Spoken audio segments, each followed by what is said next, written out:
Good evening and welcome to day 3 of BCIT's Big Info. And thank you for being patient with us. We had a little bit of technical difficulty. I think we're just that popular tonight. The British Columbia Institute of Technology acknowledges that our campuses are located on the unceded traditional territories of the Coast Salish nations of Squamish, Tsleil-Waututh, and Musqueam. And we are definitely grateful to be here. My name is Marco Visick, and I am the School Development Manager at the School of Energy, and I'll be your moderator for the next hour and 20 minutes. This evening's schedule that we have up here on the screen, we're going to be doing the engineering and engineering-related programs from 4 till 5:20 p.m. A presentation on academic upgrading at 5:30 for about half an hour. We're providing some insight on Apprenticeship Services at 6:10 for approximately 15 minutes, and that'll directly tie into the 6:30 start of the Trades and Apprenticeship. All the Big Info webinars are, all the Big Info webinar sessions, including this one, are being recorded, and we will be posting these on YouTube early next week. So if you've missed one or you would like to revisit, they will be there then. The agenda this evening. We're giving brief overviews of BCIT's programs that you may be aware of and some that you'll hear about for the first time. Our speakers aim to give you ideas for your future career paths. We will provide additional information, which will include contact and contest information. And finally, at the end of each of the sessions, there will be a Q&A where we'll identify some of the great questions you've asked and read some of them out loud. And we'll even see if there's any that pop up when we're doing that. That being said, you can ask questions throughout the presentation using the Q&A feature that is at the bottom of your screen. We have an amazing team of program advisors with us this evening who will be answering questions during the duration of the program. Please note that when you are asking a question and have follow-up, please try to include the original question, as it could be multiple people answering, and we're really trying to keep our eye on it. However, it does get a little confusing sometimes. And when you are asking the question, please identify if you are an international student versus a domestic student, as we want to be able to provide that information correctly for you. 2 more items here on the screen. All classes are currently in person, and it's really been nice to have faculty, staff, and students on campus. It really feels almost normal. We are following all the provincial health guidelines, and protocols are being followed, and that includes masks being worn in all of our common areas. And I've listed there unless meant to be online. And what I meant by that is if a program is meant to be online, we'll definitely be explaining it that way. And the information sessions. You are at our Big Info, but as alluded to earlier, you'll only be getting a brief overview of the program, and we'll be highlighting program-specific information sessions coming up in the next couple of weeks. And they'll provide detail about the program and more information. And if you're interested, you'll want to join one of those to learn about the program in depth. And finally, it is important to register for those sessions, as that's how you're going to get the information needed to log on to those sessions. I'm going to ask for the next slide, please. And with all of that being said, I hope I was clear enough. We're going to continue with the section on engineering and engineering-related programs. Next slide. Now, this is a brief overview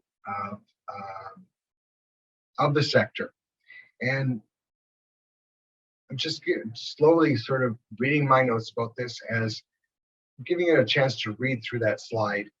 And we can attest to engineering being more than what we can capture on one page. Our session this evening focuses on all of the engineering and engineering-related programs. And next slide. This sector is comprised of multiple schools from the several schools at BCIT. Tonight, you'll hear from these 4 schools and these representatives. For the School of Transportation, Jeff Otto, Cadet Coordinator, Scott Patterson, and Terry Suen, who are both department heads representing the School of Transportation.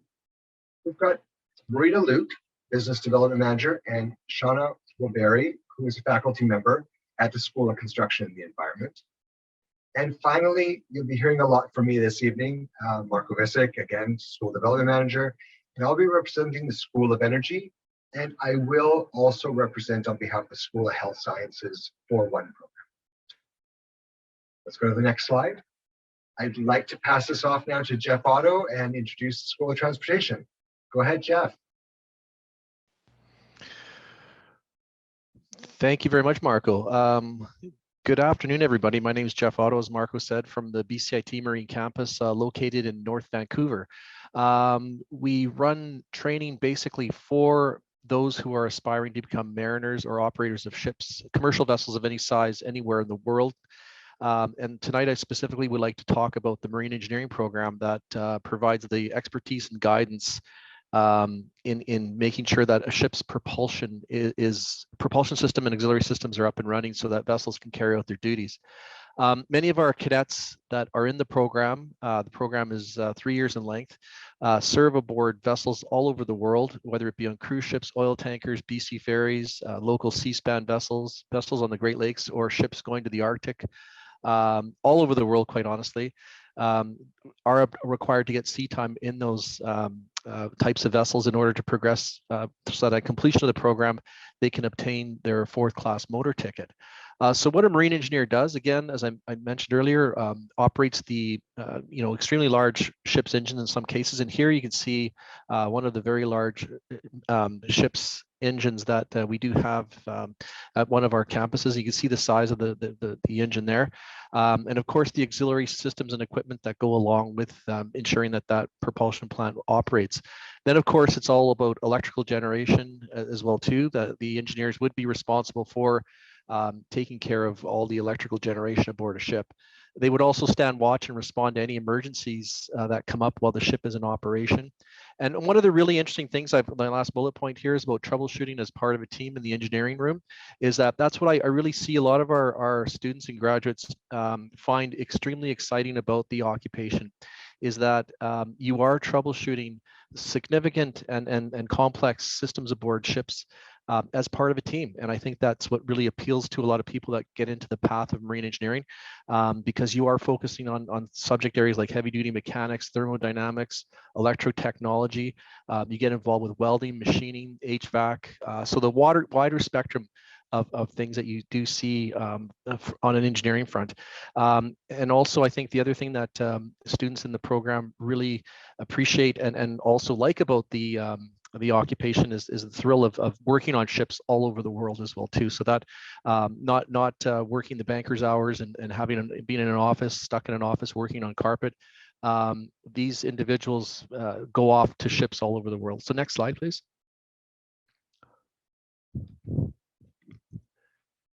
So as far as the training is concerned at the Marine campus, I have a picture here of one of our engine simulators. We do have a very complex and sophisticated simulation that the engineers would use in order to learn how to operate ships' propulsion plants all over the world. But before they get to that situation, they do have to be trained in firefighting, survival craft, and first aid training before heading out for their very first sea phase. And we would do that at the Marine campus or at the Justice Institute, where we have an arrangement with that training facility to provide that specialty training.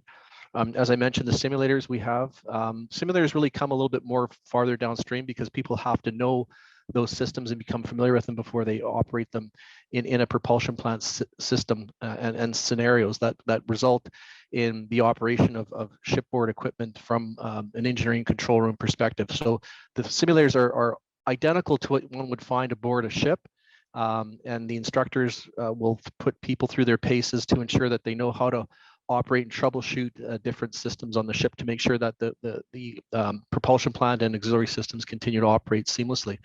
And of course, There are the academic courses that come along with it. And that's what we're looking for too, is people that are well grounded in math and physics.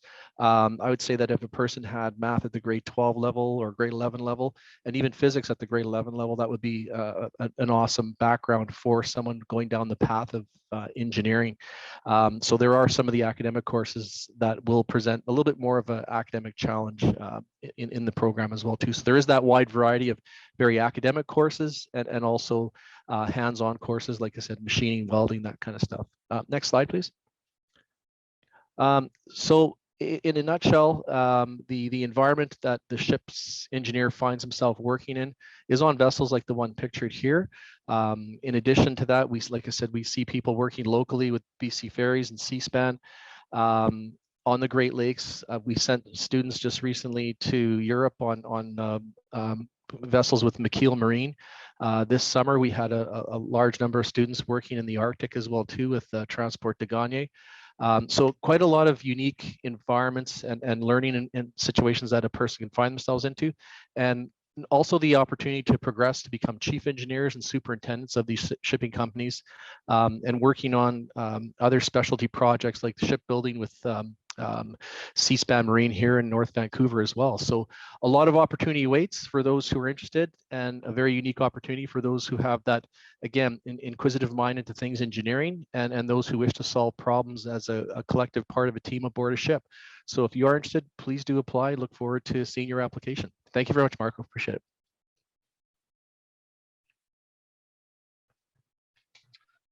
Thanks so much, Jeff. The amazing Jeff, everybody. Let's pass it over to Scott.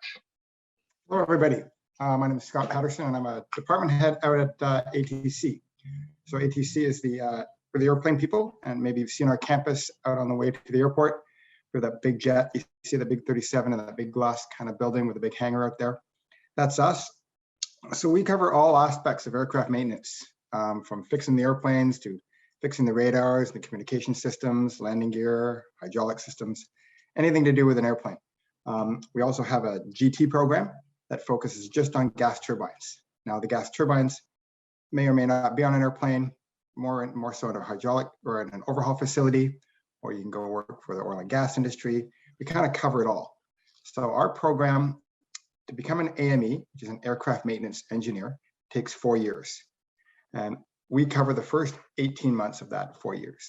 So you'll come in, do 18 months, and then you'll go out and you'll get a job, and you'll write a Transport Canada regulatory exam, and you'll be a licensed aircraft maintenance engineer. Now you can work all over Canada. We're provincial, we're a federal license, so we're not called a red seal trade, because we're federal. Your license works right across the country, and you can work all over the place. And we cover float planes to small Cessnas to corporate jets to the big airlines. It's a pretty unique trade.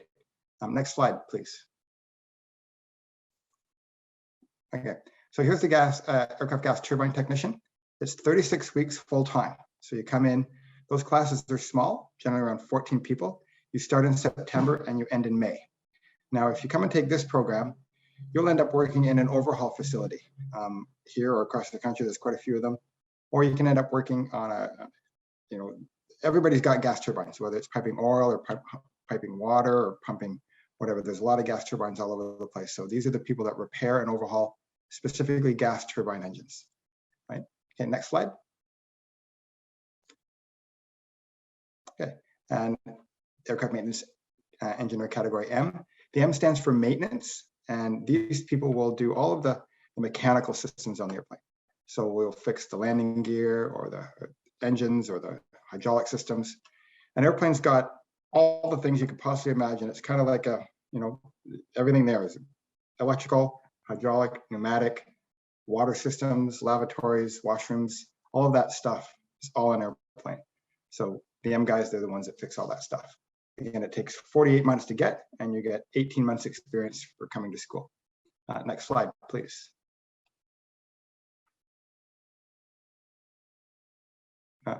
Next slide, please, Marco. Hello.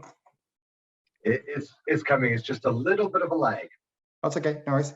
Okay, yeah, so aircraft maintenance engineer category E. So if you like electrical systems, you want to be an E guy.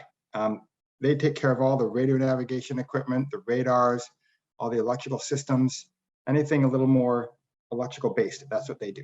Now, we work together. Wherever there's an M guy, there'll be an E guy, and companies need both. So depending on which side you lean, if you don't want to be covered in greasy hydraulic fluid and stinky fuel, become an E guy. You'll be nice and clean, and you'll deal with wires and batteries and sit in the cockpit, run all sorts of tests and deal with the screens and all that sort of stuff. That's what an E guy does. Now we have an open house session coming up February 24th, April 21st, and July 28th. These are open houses where we can come and we can show you a lot more about the program, answer any questions.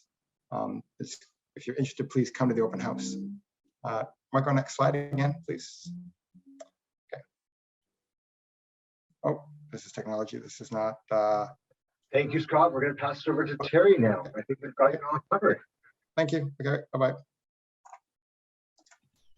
Thank you so much, Marco and Scott. Hi, everyone. I'm Terry Soon. I'm the program head for technology management, which is a Bachelor of Technology degree. We're a little bit unique from a traditional engineering degree in that our focus is not on the specifics of building your technical skills knowledge in an engineering field, but appealing to those who have an engineering and technology background, who are technical specialists, still wanting a degree, but more along the lines of management and business within their technical organization and their industry. So for example, my colleague Scott just spoke to you about the AME programs for maintenance and electrical. Graduates from their program, after working in a year in industry, could consider looking at this degree as they evolve and change their career and shift out of a technical area more into the management role of their organization. So this degree is designed for that purpose, for technologists, for engineers who are looking for a pathway to grow their career, move a little bit away from being the technical specialist and more into the management and business side of their technology, their industry. So we provide training in that area, as well as some technical associated business training as well. So our students are full-time working, they continue to work, and they take the program part-time through in-person night school classes or online. So there's two options for them to take courses. Because they're working, the course load is controlled by the students. We, as the program, come up with a schedule of the courses that are offered each term, and the students can select how many courses they want to take, what format they want to take the delivery in that suits their work commitments, life commitments, and those sorts of things. So they're able to do that and still work and have some education and career development at the same time. Next slide, please.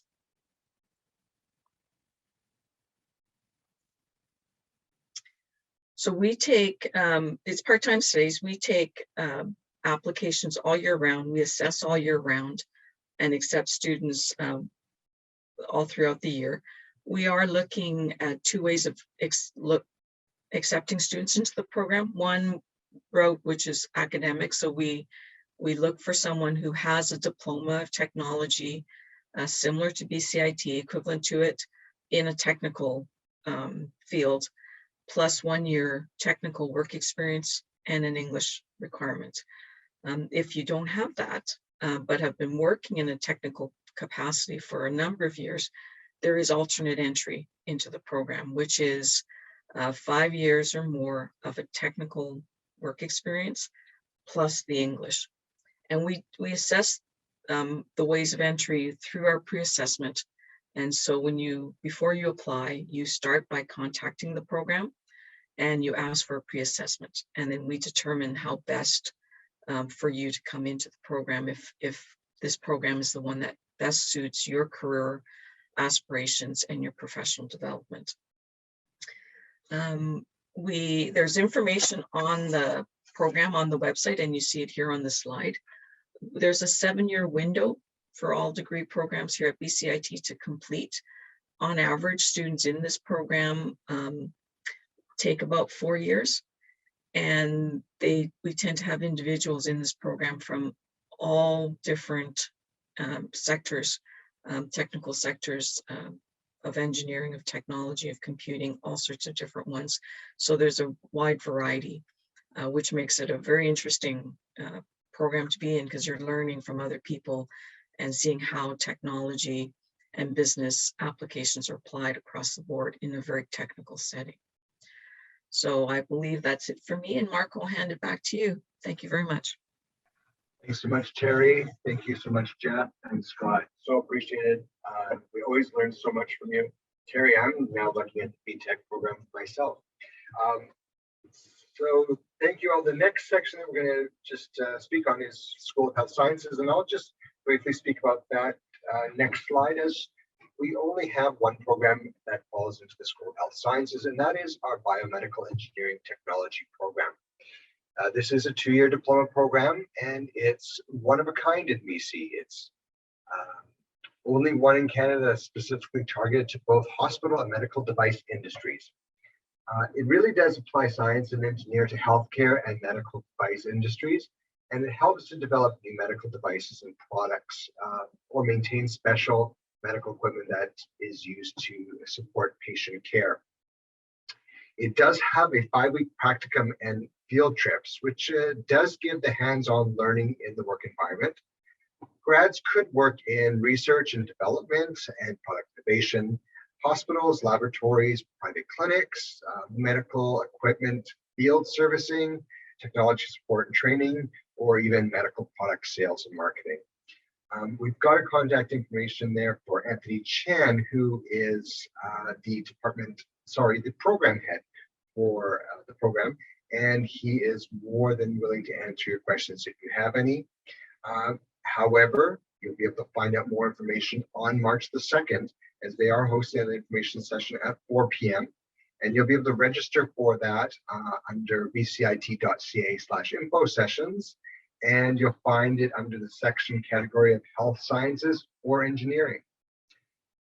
So over to the next slide, please. And I want to introduce the next speakers for you, and that is multi-talented Marita Luke, as well as the exceptional faculty of Shauna Welberry in our School of Construction and the Environment. So over to you, Marita.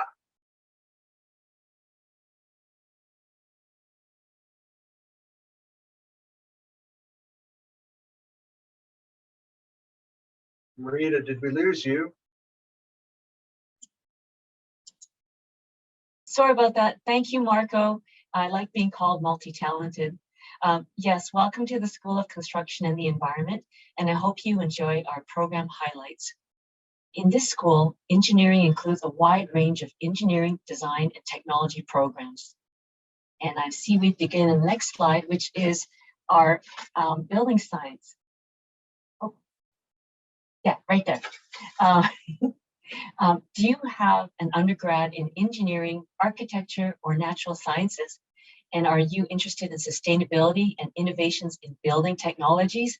Consider one of these options: the Master of Engineering in Building Science and the Master of Applied Science in Building Engineering, Building Science were the very first master's degrees at BCIT, paving the way for more master's degree level programming.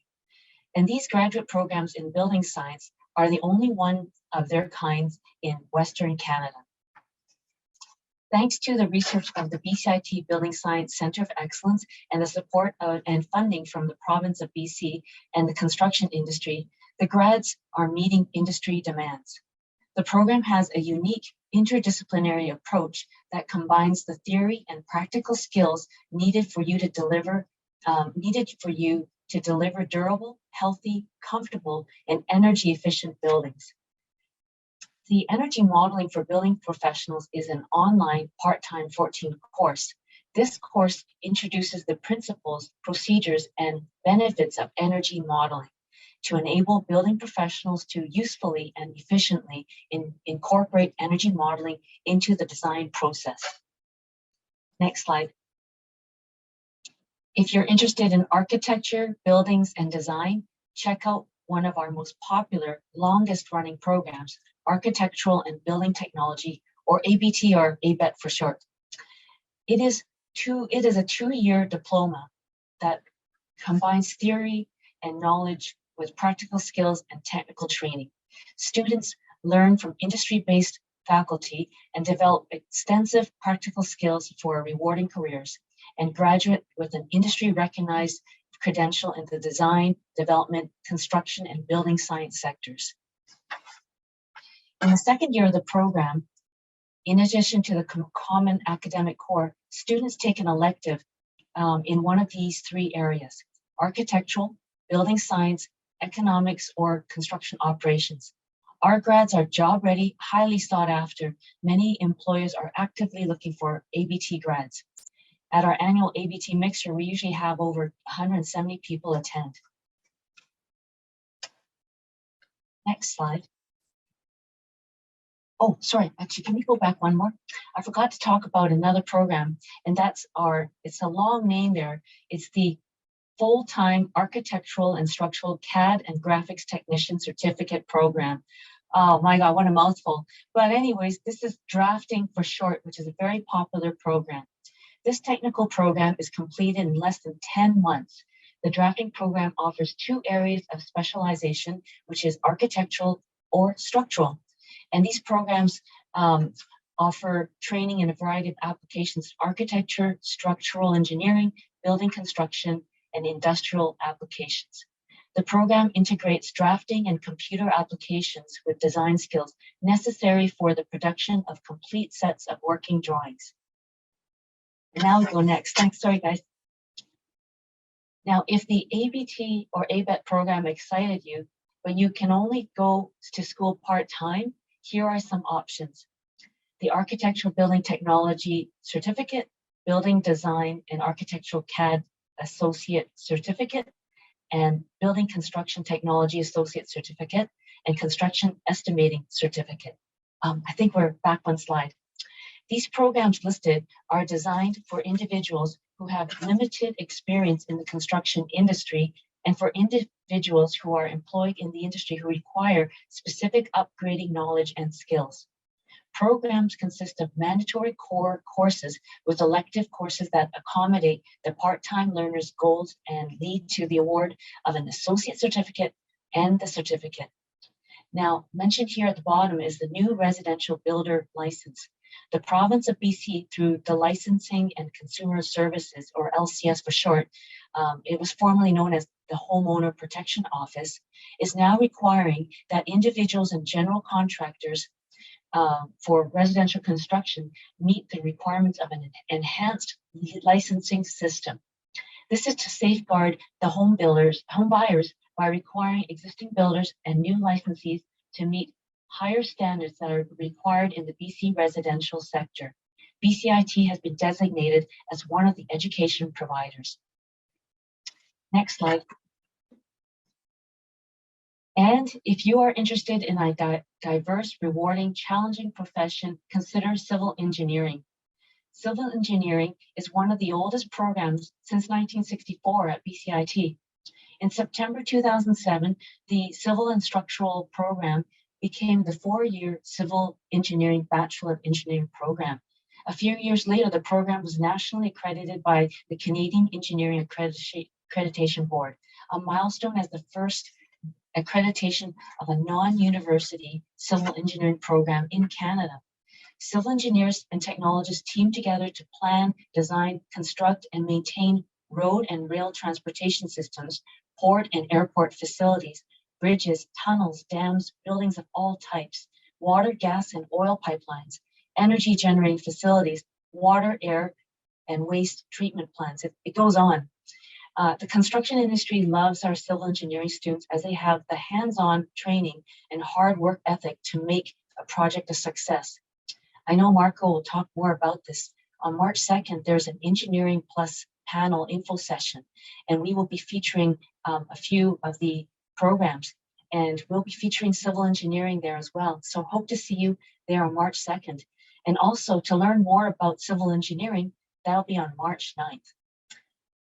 I'll take a breath here, and I can tell you there's more on this page here. Civil technology and part-time studies programs and courses. There are many of them, but just to give you a little overview, BCIT Civil Technology Part-Time Studies programs and courses provide continuing education and professional development opportunities for individuals in various civil technology fields. Courses are offered during weekday evenings and are held in classrooms or labs at BCIT's Burnaby campus. You can take just 1 or 2 part-time courses or complete the part-time associate certificate or the part-time certificate. And we do have an info session too on March 2nd. Next, please. And are you a city planner or community energy champion? The Community Energy Management Program spans the traditional silos of current and long-range planning and policy, operations, engineering, transportation, finance, and others.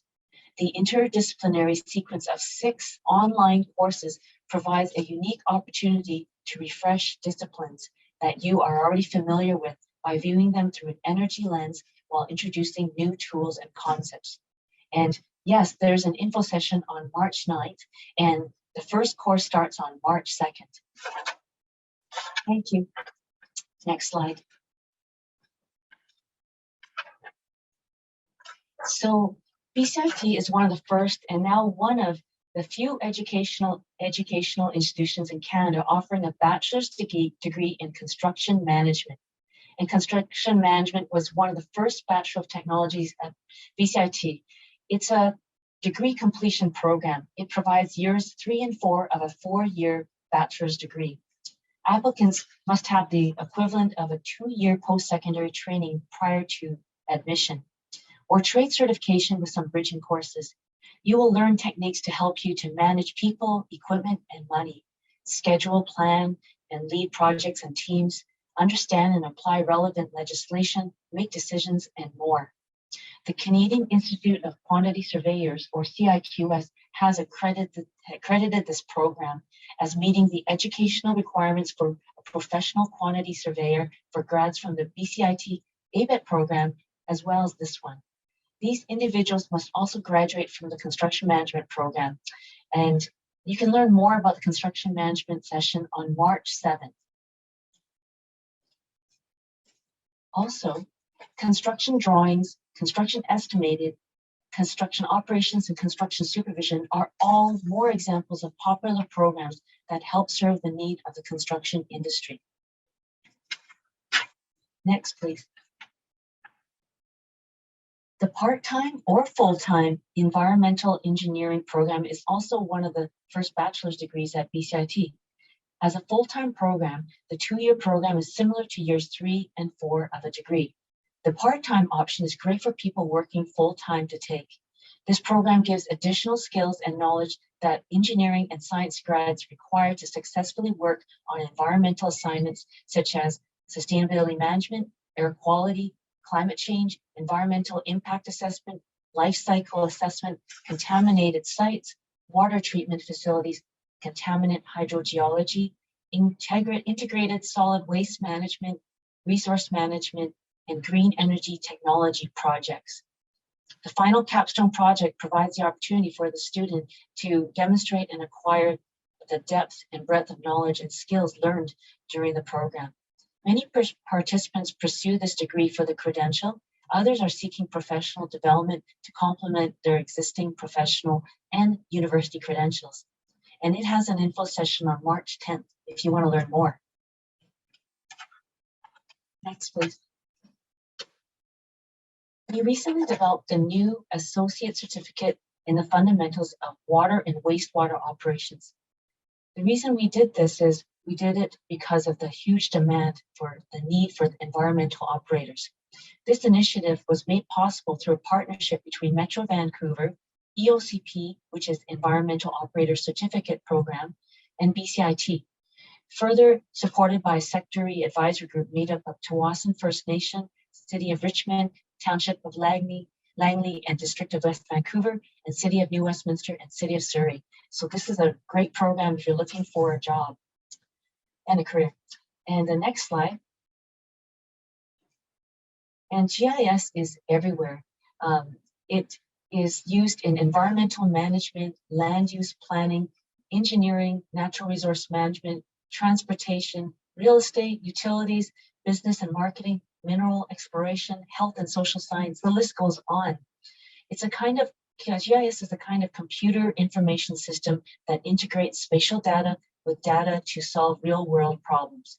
You learn how to design and build databases, program in Python and Java, web design using HTML5, and many other special systems meant for geospatial analysis. And geospatial technology use is growing at a rapid pace around the world, and exciting opportunities for well-educated and trained people are increasing. So check out our highly subscribed info session coming up on March 9th for GIS. Next, please. Now, ever wonder how to combine a keen interest in geography with land surveying, mapping, and the world of geospatial technology? Enter the world of geomatics, where rapidly advancing technologies are applied to represent our physical world through GPS precise positioning.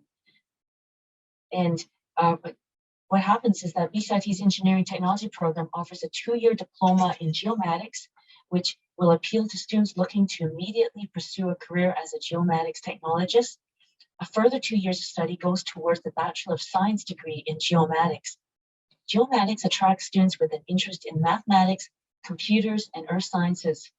Employment opportunities are often outdoors, but many students select from a wide variety of other career paths in geomatics.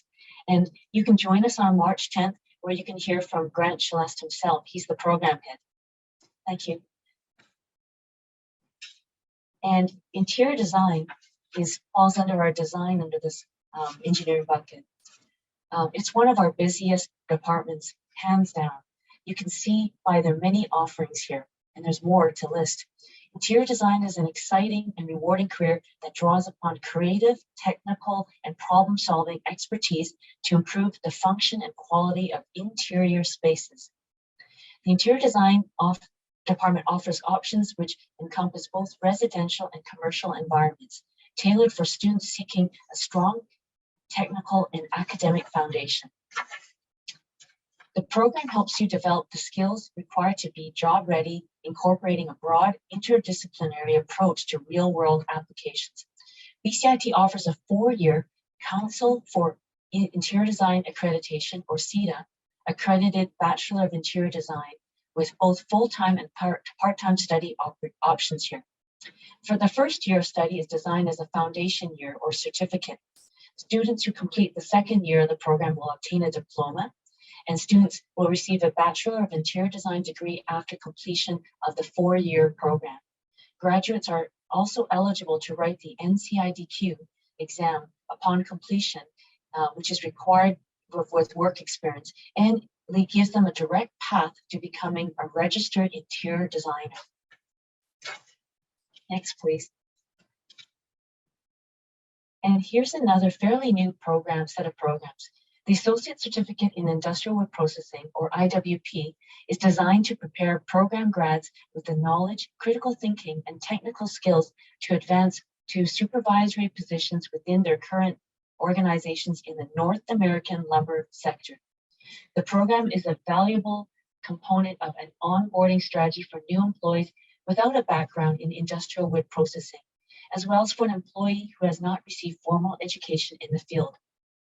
And the new Associate Certificate in Business of Sawmilling, or BOSS, is designed to educate people currently employed in the industrial wood processing sector about essential business skills to enable them to seek advancement or greater opportunities as supervisors within their current organization. At this point in time, these aren't offered on a one-off basis, but participants are new or existing employees in North American lumber sector and are sponsored by their employer. Next, please. And another new exciting program is the micro-credential in the Introductory Studies in Mass Timber Construction. It introduces you to the mass timber industry and will explore some of the fundamental features and tools associated with mass timber construction. This micro-credential will provide an overview of the main characteristics and properties of mass timber products, outline basic structural components, connections, and building systems, as well as site installation for mass timber construction. Introduce the main types of building enclosures based on climate considerations and code requirements, and provide knowledge about building systems performance in terms of fire performance, sound, and insulation, and lots more. And there's an info session that's now exceeded over 100 registrants, and that's on February 23rd. So highly recommend it if you want to learn more about mass timber. And next slide. Oh, now it's my pleasure to give you a break from me and introduce you to the amazing Shauna Weberi. She's our geology instructor and student coordinator for these two programs. Take it away. Thanks, Marita. As Marita said, I'm a geology instructor in the Mineral Exploration and Mining Department at BCIT. We offer two programs to pursue a career in the mineral resource industry pretty much anywhere around the world. Graduates from our 2-year technology diploma and 4-year nationally accredited engineering degree are equipped with hands-on knowledge and skills to work in nearly every facet of the industry, including fieldwork, project evaluations, mine operations, service providers, equipment manufacturers, technology, reclamation and closure. It really is endless, the opportunities that our graduates have. Now, clean technologies such as solar panels and electric cars, mobile phones and tablets, medical devices, satellites, bicycles, health supplements, and much more. There really is hardly a facet in our world that doesn't rely on raw materials that are mined from the earth. Our students are uniquely positioned to seize on career opportunities across the full mine cycle, from exploration and discovery to project evaluation, mine planning, and again, closure and reclamation. Our curriculum caters to the demands of the industry. So we offer courses on sustainability, energy resources, reclamation and closure, corporate social responsibility, and Indigenous awareness. These are just a few of the courses that we offer that are really hard to find in similar programs at other institutes across Canada. Now, it's not all about what you learn in the classroom. Field trips and field schools are also a big reason why students choose to pursue their education in the minerals industry at BCIT. These outside the classroom opportunities allow our students to put their knowledge into practice in nearly every year of the program. In fact, I'll be taking our first and second year students on a trip along the Sunshine Coast and across the Vancouver Island in just over a month. There's no need to wait until you graduate to apply your knowledge on the job and in the field. Now, speaking of jobs, major and emerging companies are based in Metro Vancouver, across Canada and around the world are really knocking on our door looking for graduates to fill the vacancies they currently have or they will have in the near future. This is great for both our technology diploma and engineering degree graduates. And if I may have one final last brag about why you definitely want to consider our mining programs.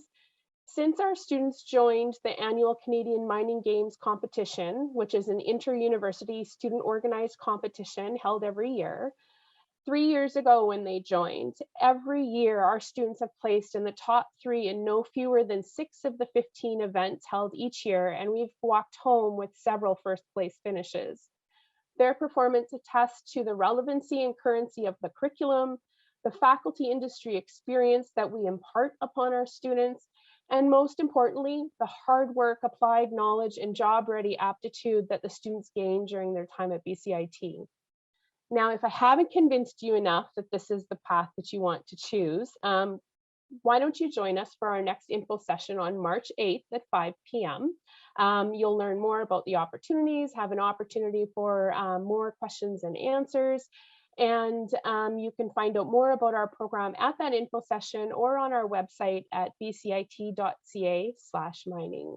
Back to you, Marita. Thanks so much. That was amazing. Thank you, Shauna.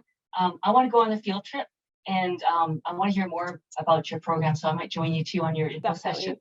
We'd love to have you. Take care. Thanks. Thank you. And so I hope you didn't miss me. Back to some of the School of Construction programs, but just to let you know, it's just a few more. So are you an electrician or electrical engineer? The Advanced Certificate in Renewable Energy Electrical Systems Installation and Maintenance, RESUM for short, is needed because technological advances that have been made in the area of electrical installations for renewable energy are currently being implemented at a practical level. I'm still looking at that long name of that program. So that's why you see all these acronyms. This is the first program of its kind that addresses the need to teach renewable energy sources. There is an urgent need to have a trained workforce that can perform the tasks necessary to install, commission, repair, maintain the particular equipment associated with the technology involved with photovoltaics, geothermal, wind turbines, and more. Similar to RESIM, if you're an electrician or electrical engineer, or even have a background in industrial instrumentation and robotics, check out the Advanced Certificate in Automated Controls, Installation, and Maintenance. We call it ASIM for short. ASIM will build upon the knowledge and skills evolved during an electrician apprenticeship or an engineer's practical training and experience. The increasing complexity of industrial automated control systems demands installation and maintenance people who are computer literate and who can communicate with coworkers who will often be, like themselves, working across disciplines. ASIM program graduates will be charged with doing installations and given considerable responsibility in the setup and maintenance of industry-recognized equipment. Next slide. And are you wanting to advance your career into management? Want to make those big decisions for an organization, work with people, reduce energy consumption, and save money? The fully online, part-time, partially self-guided Sustainable Energy Management Advanced Certificate, or CMAC for short, was developed from a partnership between BC Hydro, Fortis BC, and BCIT, with initial funding from Natural Resources Canada, the Office of Energy Efficiency. The program is designed to support employment opportunities in the field of sustainable energy management, with a focus on the energy demands of commercial, institutional, industrial, and community facilities. The target audience for CMAC are those who are interested in expanding their knowledge and initiatives into sustainable energy management or are interested in changing careers. The holistic program provides grads with well-rounded base for succeeding in the industry. And for the next program, do you have a technological degree or diploma or red seal trade and want to advance your career towards green buildings and management? The fully online, part-time, partially self-guided advanced certificate in building controls and energy management, or BCEM, was developed in partnership with industry to meet the growing need for individuals with both energy management and building controls expertise. The aim of this program is to supply industry with grads who can use controls and building automation systems to improve energy efficiency. This includes integration of this knowledge in all phases of buildings life: sustainable design, construction, commissioning, and ongoing operation. The next info session will be on March 2nd. Next, please. And you'll be excited here. This is my last slide, and then there's more to come from Marco. If you are in construction, learning more about zero energy buildings, the BC Energy Step Code, and the Passive House standard for Part 9 buildings is a must. Thanks to our Zero Energy Buildings Learning Center and the High Performance Building Lab, we have zero energy building courses tailored to busy construction professionals. They focus on providing you with hands-on demonstrations and construction problem solving. This ensures you will learn by using construction mock-ups and real project examples. Our courses are delivered by a diverse team of industry experts. And there's more, of course, but thank you for listening in, everyone. This wraps up for the School of Construction and the Environment's Engineering, Design, and Technology programs. Back to you, Marco. Thank you so much, Maria. Thank you as well, Shauna. Great presentations. I want to join that field trip as well with Shauna. Thanks so much. For those of you that are on still with us, again, if you have any questions, feel free to use the Q&A. And there was one that was there, and they were asking about whether or not we'll be presenting anything on mechanical engineering. And yes, I will be covering that off in the School of Energy. So I want to just put that at ease and answer that question live for you. You've also seen and identified, Marita identified a number of information sessions, and I'll be doing the same with the School of Energy programs. And we will be following up with detailed information at the end of the presentation with regards to how to find the registration page again and all of that. So now it's time to present on the School of Energy, and I'm going to do that as quickly as I possibly can. So next slide, please. So our Bachelor of Engineering degree programs are four-year accredited degree programs, and they do prepare the students for a professional career in either electrical or mechanical engineering. Both programs are accredited by the Canadian Engineering Accreditation Board, which is the equivalent accreditation that you would get at any university. Both of these programs share a common first year with the diploma program, which I will present in a few moments. And these programs are competitive entry after the first year. And that's where you would choose to either take a degree path or to continue with a two-year diploma path. So I'm just going to highlight the degrees right now. And the electrical engineering is the engineering discipline concerned with the study of design and application of equipment, devices, and systems, which uses electricity, electronics, and electromagnetism.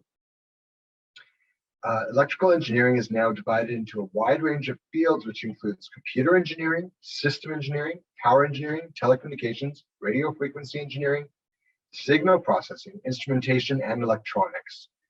Most of these disciplines overlap with other engineering branches spanning a huge number of specializations, including hardware engineering and power electronics, electromagnetism and waves, microwave engineering, nanotechnology, electrochemistry, renewable energies, mechatronics, and electrical materials science.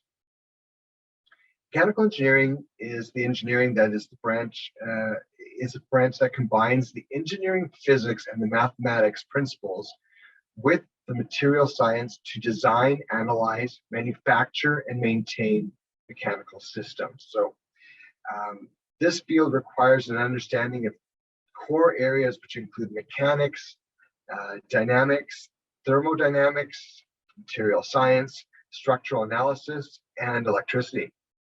In addition to those core principles, mechanical engineering,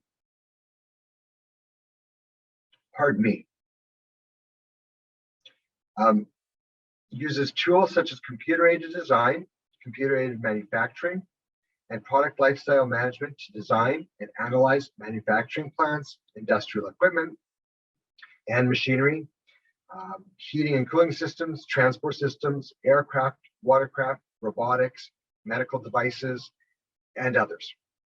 Considering one of the broadest fields of engineering, there are many opportunities that involves the design, production, and operation of machinery. Next slide, please. Our two-year diplomas, I've broken down the areas into our two-year diplomas, which will be next. And the first two that are listed are the diploma programs that we just finished referring to and explaining the degrees. They are the electrical and computer engineering technology, and it's got a new name that's coming in September of 2022, which is electrical engineering and technology. And of course, mechanical engineering technology, where you can definitely have a very successful career as a technologist. The electrical and computer engineering technology involves the design and development of new electrical and computer applications. In this two-year diploma program, the first year is common, as I had mentioned earlier, where the students will learn all the same foundation and information. And in the second year is where you're going to be specializing in one of three options. Automation and instrumentation, it's where the students undertake a comprehensive study of control strategies, measurement techniques, communication systems, and electronics, and computer systems used in the automatic control of commercial industrial equipment and machines. These graduates are employed in the design, analysis, application, construction, and installation of measurement and control systems. The electrical power and industrial control offers students a foundation in the technology used in utility, industrial, commercial, and residential applications. Again, that's the utilities, that's the industrial electrical aspects of it. These graduates would design, program, and maintain the industrial control systems, work in the office in a design or project management role, field testing, commissioning, troubleshooting, technical sales, a vast variety of things that you can do. The third option here is the telecommunications and networks. And this is where the students learn the principles required to design, develop, manufacture, and test the telecommunications systems networks, exactly just like the title expresses. These graduates find careers in the design, development, testing, commissioning, installation, and maintenance of telecommunications and network circuits and systems. They might also work at preparing engineering designs, providing technical services, commission systems that involve the application of wired and wireless networks, provide technical sales services, resolve technical problems, or actually research new technologies. We've all heard of 5G recently. If either the diploma or the degree are something that you would like to revisit, we will be hosting the electrical engineering in general, electrical engineering, both the diploma and the degree, on Monday, March the 7th at 5 p.m. And I do encourage you to register for that information session. Next slide. Oh, sorry, backtrack. I'm sorry. The mechanical engineering technology. If you like working with computers and mechanical equipment and are intrigued by designing complex systems and enjoy troubleshooting, solving problems, mechanical engineering technology program may be for you. It's a 2-year diploma program. First year, again, is common. And in the second year, you're specializing in one of the following 3 options. Mechanical design, it provides students with the theory and skills needed to work as a qualified engineer technologist, teaches machinery design, energy production, thermal and fluid systems, hydraulics, pneumatics, material science, instrumentation and controls, computer-aided design, and computer-aided engineering. So again, that's the design aspect of it. These opportunities and careers are available in research and development, in energy production, mechanical equipment design, testing, prototyping, quality control, production, manufacturing, project management, and sales.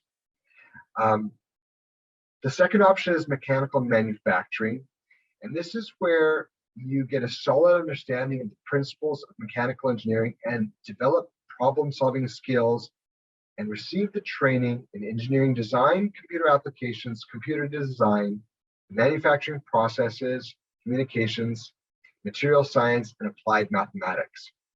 So in this one, you're really finding employment in a broad range of industries and variety of roles.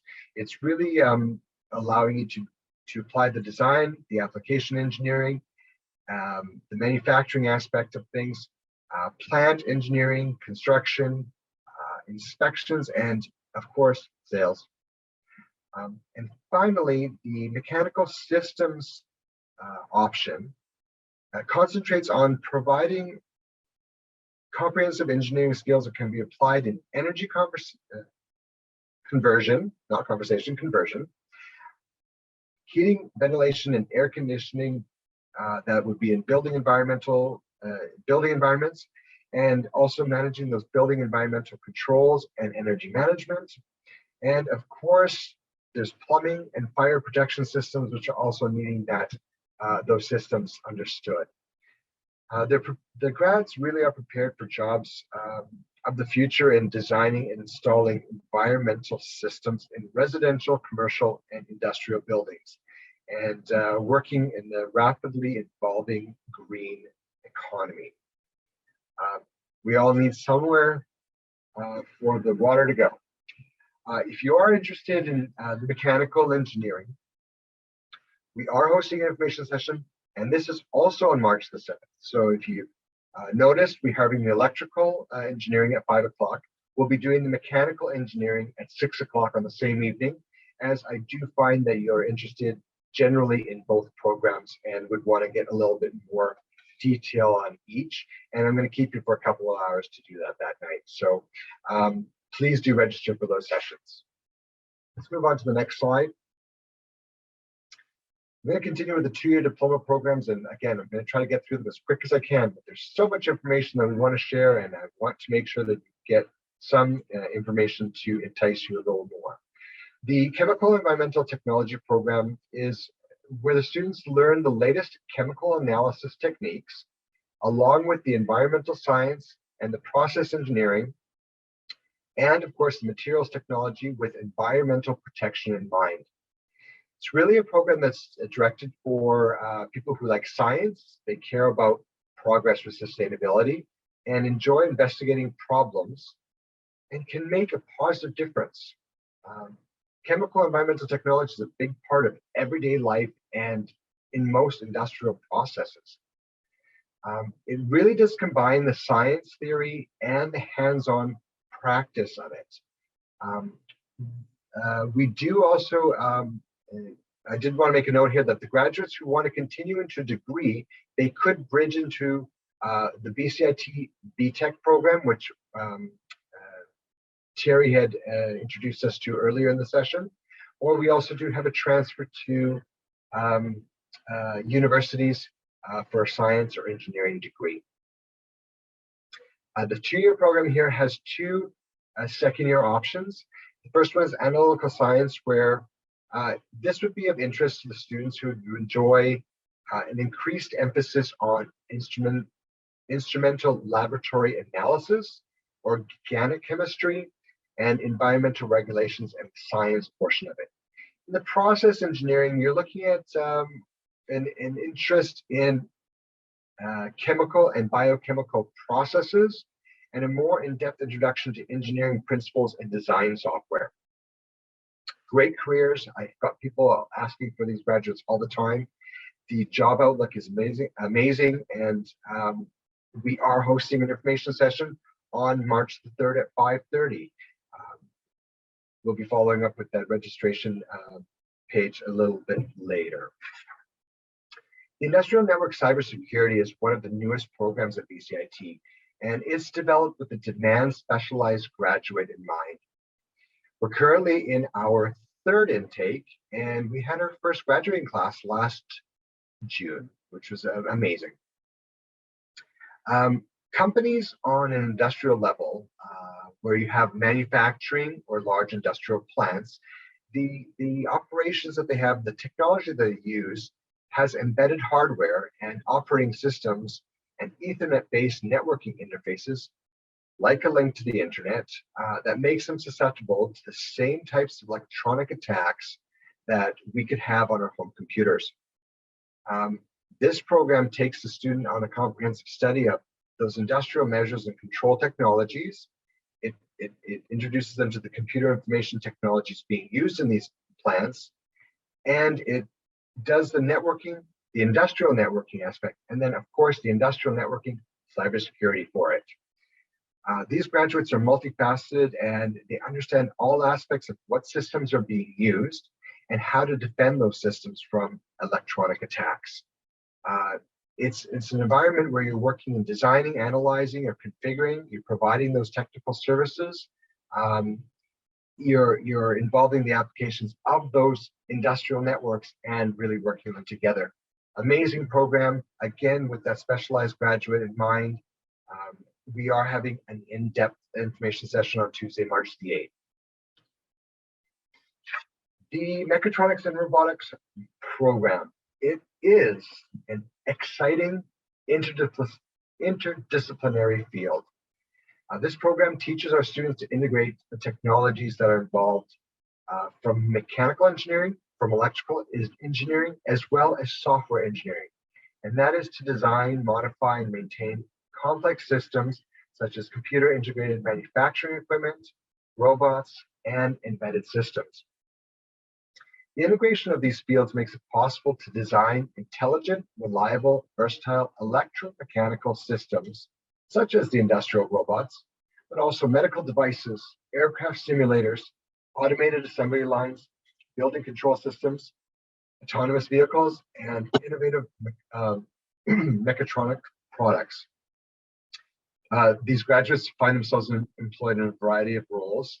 They assist in assist in the design of robotic equipment, for example, in the food industry, or they're doing things like safety control systems for industrial processes and manufacturing plants. But I think you're all looking for something like this, where they're designing and building the automated equipment used for the movie industry, or production equipment, or even in submarines. An online information session is happening on March the 7th. And the one thing that I failed to put in my notes here that I want to mention is that our mechatronics and robotics program is a competitive entry, and it is one of the only ones that we have where we have a defined time for applications, and we will review them. So the better that your entrance requirements are, the better the opportunity that you have to get into the program. So I will just highlight that again, it is a competitive entry, one of the only ones.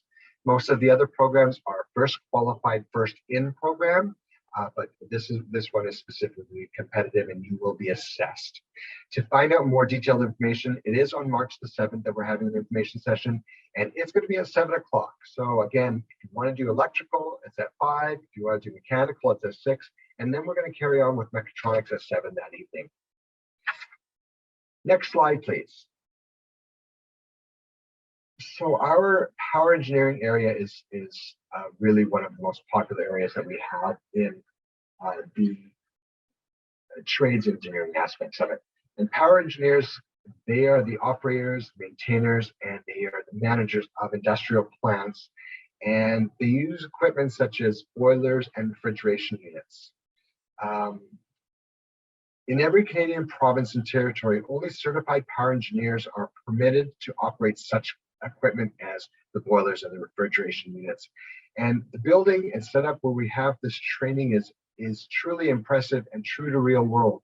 And there's a photo of it right there for you on the screen. People that are power engineers are employed in hospitals, chemical plants, oil refineries, breweries, pulp and paper plants, sawmills, schools, and institutions like BCIT. We have 2 different programs. One is the Power and Process Engineering. It's a 2-year full-time diploma program, and it provides a background to take the exams for the interprovincial certification as a 3rd-class power engineer. Now, there's a caveat here, and you will have to have 3 months of qualifying time or work experience to complete the 3rd-class certification. The Power Engineering program is a 1-year full-time certificate program, and it's really the same first year as the Power and Process 2-year program. And this gives you a background that allows you to take the exam for the interprovincial certification as a 4th-class engineer. I'm going to encourage you to come and see us on March the 10th if you want to get more in-depth information on that program at the information session. Now, for those of you that are interested in power engineering, you may be interested in this following program as well, and that's the Industrial Instrumentation and Process Control. It's a lesser known program, but it's a really highly lucrative and relatable program that is a 2-year diploma program, and it's the only program of its kind in BC. Through theoretical and practical study, you will develop the skills needed to install, maintain, repair, calibrate, and program measurement and control instruments that are applied to the industrial manufacturing processes. It's really a hands-on practical training, and it's using the equipment that's typically encountered in industry. As I mentioned in the previous program, this building is a combined building. It's really set up to have training, and it's impressive, and it's true to real world. Now, you'll learn to program computerized control, programmable logic controllers, microprocess instrumentation, as well as install and maintain all of the field instruments that these computerized controls rely on. And the graduates really are positioned to gain employment as technicians in instrumentation and control fields across diverse industries, such as oil and gas, pulp and paper, mining, food processing, shipbuilding, amongst others. And there is an eligibility for apprenticeship opportunities in this industry.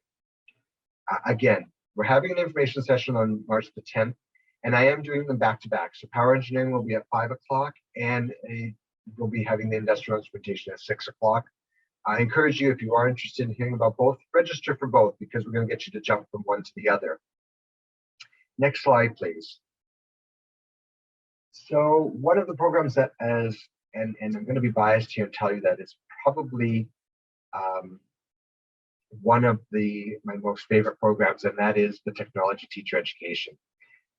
The diversity that I've seen taught in this program over the years would definitely appeal to those who like to do a variety of trades. This 2-year diploma program is the program that enables you to teach technology education in BC's middle and high school system. Yes, I am talking about becoming a shop teacher in high school. It is a joint program with the University of British Columbia and UBC, and it transfers to UBC for the 3rd year. So you do the first 2 years of BCIT and you do your 3rd year at UBC. It's an excellent opportunity for those that may want to change from their trades to teaching it. I also want to point out that this is an option for career growth in trade sector, and we always encourage ongoing education for everyone.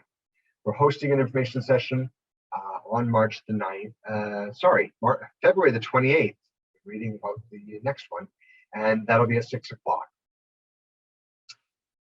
The telecommunications system technician program, and when I tell people about this program, and depending on their ages, they'll either think of a landline or they might think of a cell phone. Well, it's really a lot more than just that. There's way more to this program. You'll develop the skills needed to install, maintain, and repair electronic circuits and equipment in all facets of telecommunication systems. And another trait that's not recognized often enough is that the program is also an infrastructure foundation for the computing sector. It's a program where you're establishing the physical basis on which the computing industry can operate. The program has a common first year, and you have and you complete your training by becoming a telecommunications specialist in one of the following 2 technician options. And telecommunications networks is an option that's providing the training with the current equipment encountered in the wired telecommunications industry. And it's the current systems that we have in our homes even. And examples would be the fiber optic, the data communications, the voice over IPs, and the telephone switching systems. Second option is the radio systems option, and they teach you to install, maintain, and repair the radio frequency telecommunications equipment and the related electronic equipment. An example of this would be the communications that is used in emergency vehicles, such as ambulances, fire, and police, and even in the marine industry with that's the communications on boats. And it really is, the second year option is the only program of its kind in British Columbia. We are hosting an information session for this program on March the 9th, and I do encourage you to come hear more about that. I do have seats available for that program in September, and I really do want to fill it this year completely. I do get about 80% filled every year, but this year I want 100, so come on out and hear about that. Next slide, please. Just a quick overview on the Bachelor of Technology and Electronics, and this is one of our, and there's going to be 2 here, and I'm covering off 2 additional part-time studies degree programs. This is a part-time studies degree program that it does require a BCIT diploma in the electrical and computer engineering technology program, or the diploma, from really any nationally accredited program in a related engineering technology discipline. So in electronics or electrical or computer engineering or electrical engineering. It is a minimum, there's also a requirement of minimum 6 months relevant work experience before we can actually let you in. We will do an application process and interview for this program. And it is another testament to ongoing education through part-time studies at BCIT. We will be reviewing this particular program a little bit more in depth with the electrical engineering presentation on March the 7th. So if this is of interest to you, come and talk to us about that one and find out what a little bit more of how this would benefit you in your future. Next slide, please. The Masters of Engineering in Smart Grid Systems and Technologies program is a brand new program. We've just got our first intake going into March 1st. And those of you that are parents that are out there, or those of you that are alumni listening, those of you that are engineers, it really is a program with you in mind. It's newly accredited, and it is part-time, and it is done online. And it's really a program that is thought of for the practicing engineers that are out there with relevant disciplines. It's a great program to upgrade your skills, give your career a little bit of versatility, and really add value to that strong skill set that you already have. This is also a potentially a good program for newcomers to Canada who do have degrees, and they can potentially learn about the engineering practice in Canada. So it's really a good opportunity to look into that. We're going to be giving a detailed information session on this on March the 9th. So I do encourage you to register for that session. That is enough talking about my programs. The next slide, please. And I'm just going to thank you all very much for everything so far, and thank you to all of our presenters. Before we get cut off of time, because I want to recognize that we are running a little bit later than we thought we would. Next slide. For additional information, this is the link that is for our information sessions, and they are beginning as early as next week. So please do go on to the information sessions website and register for those sessions that you'd be interested in. We will be sending you a reminder email prior to that session and have you join us for those sessions. That the information sessions, the most of the information sessions that I had presented are going to be sessions that are going to be online in a Zoom format just like this. So I want to make that clear. The next slide. So Marita alluded to this a little earlier, and I'm proud to be working with Marita on this, and that is our BCIT Engineering Plus panel. And March is Engineering Month in Canada, and we are featuring an Engineering Plus online panel presentation. The interview is here.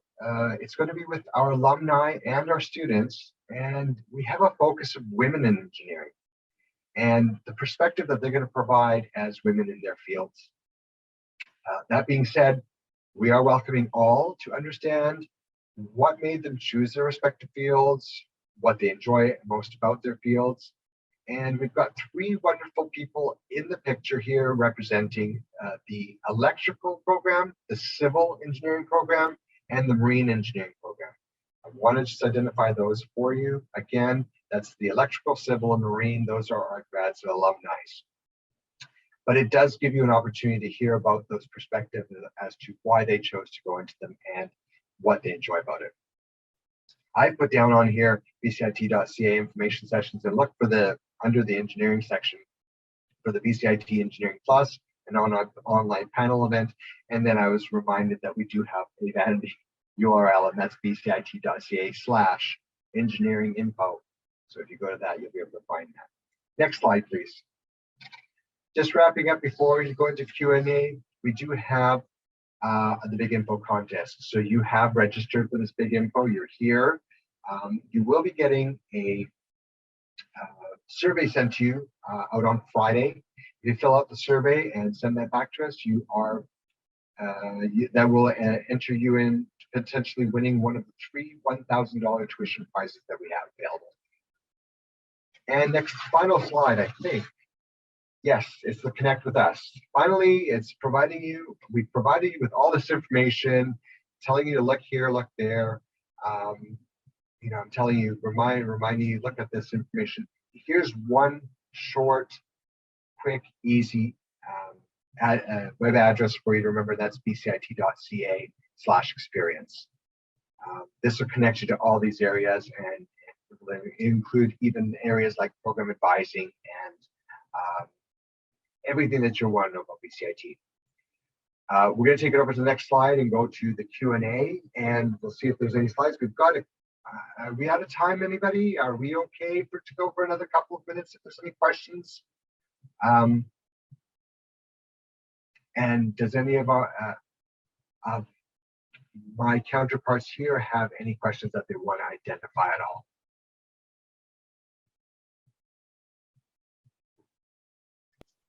Hey, Marco, I think you did a great job. And I think, Thanks, Marita. yeah. Hey, I think a lot of the questions have been answered already too.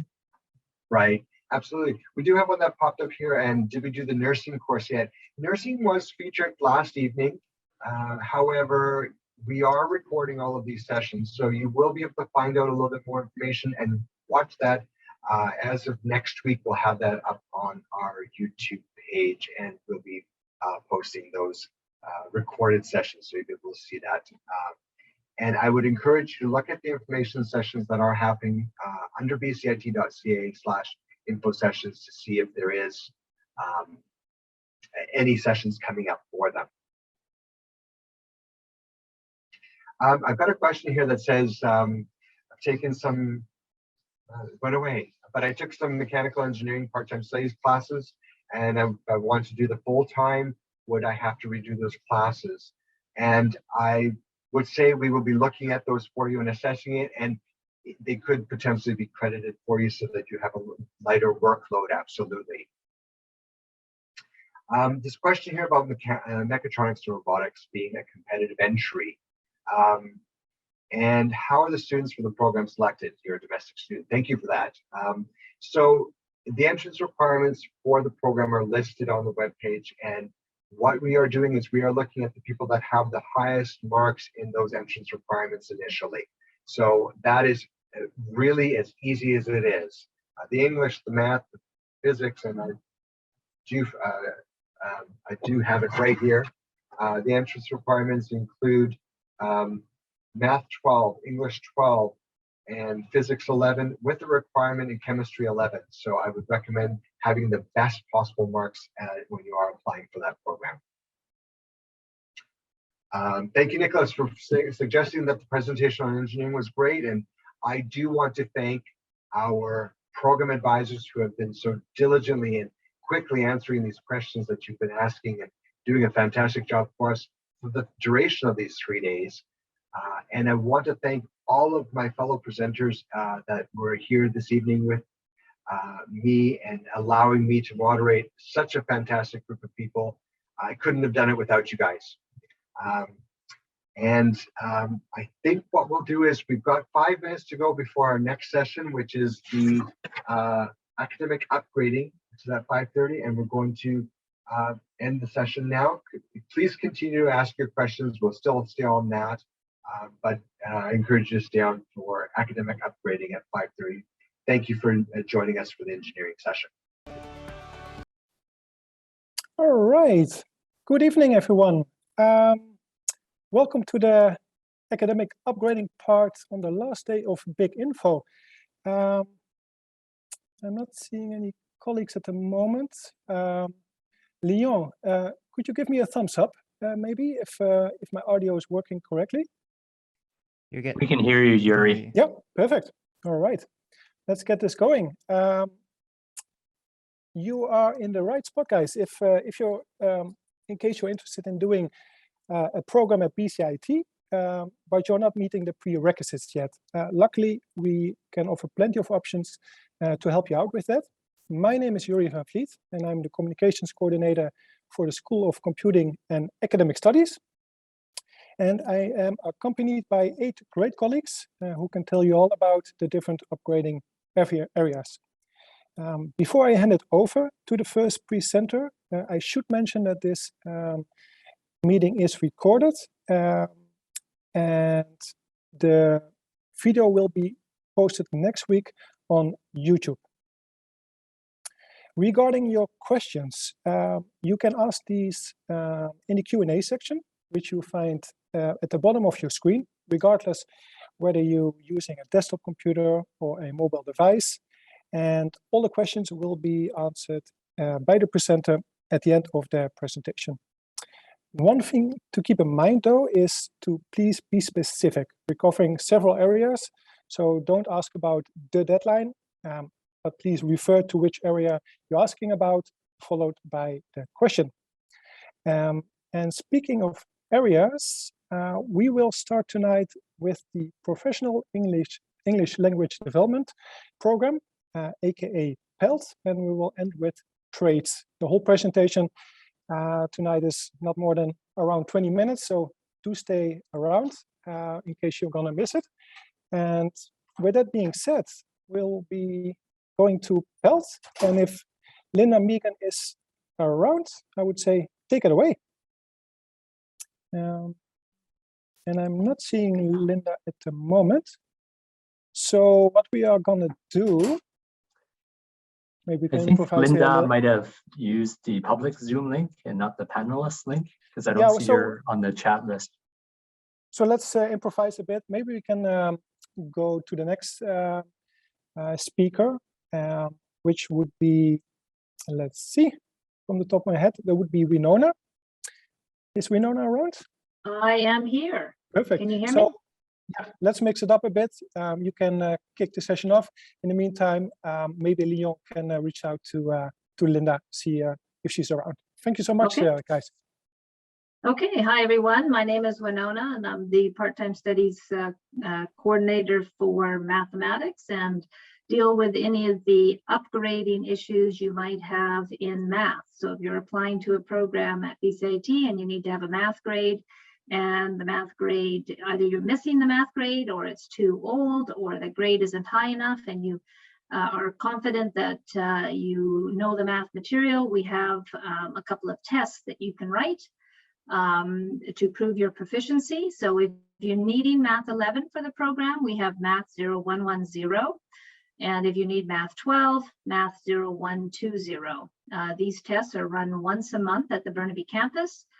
They're 4 hours long, 45 questions, no multiple choice. You have to show your work, and we're really looking for proficiency in the main topics of math in either Math 11 or 12.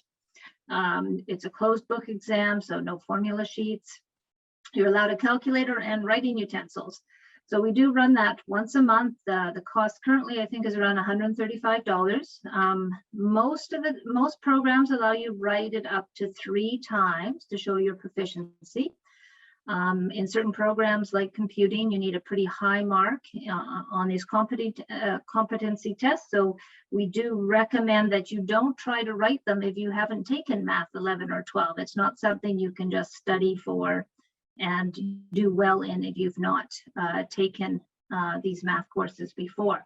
So that's what the competency test is here for you, is if you have had the math and you just need to prove your proficiency.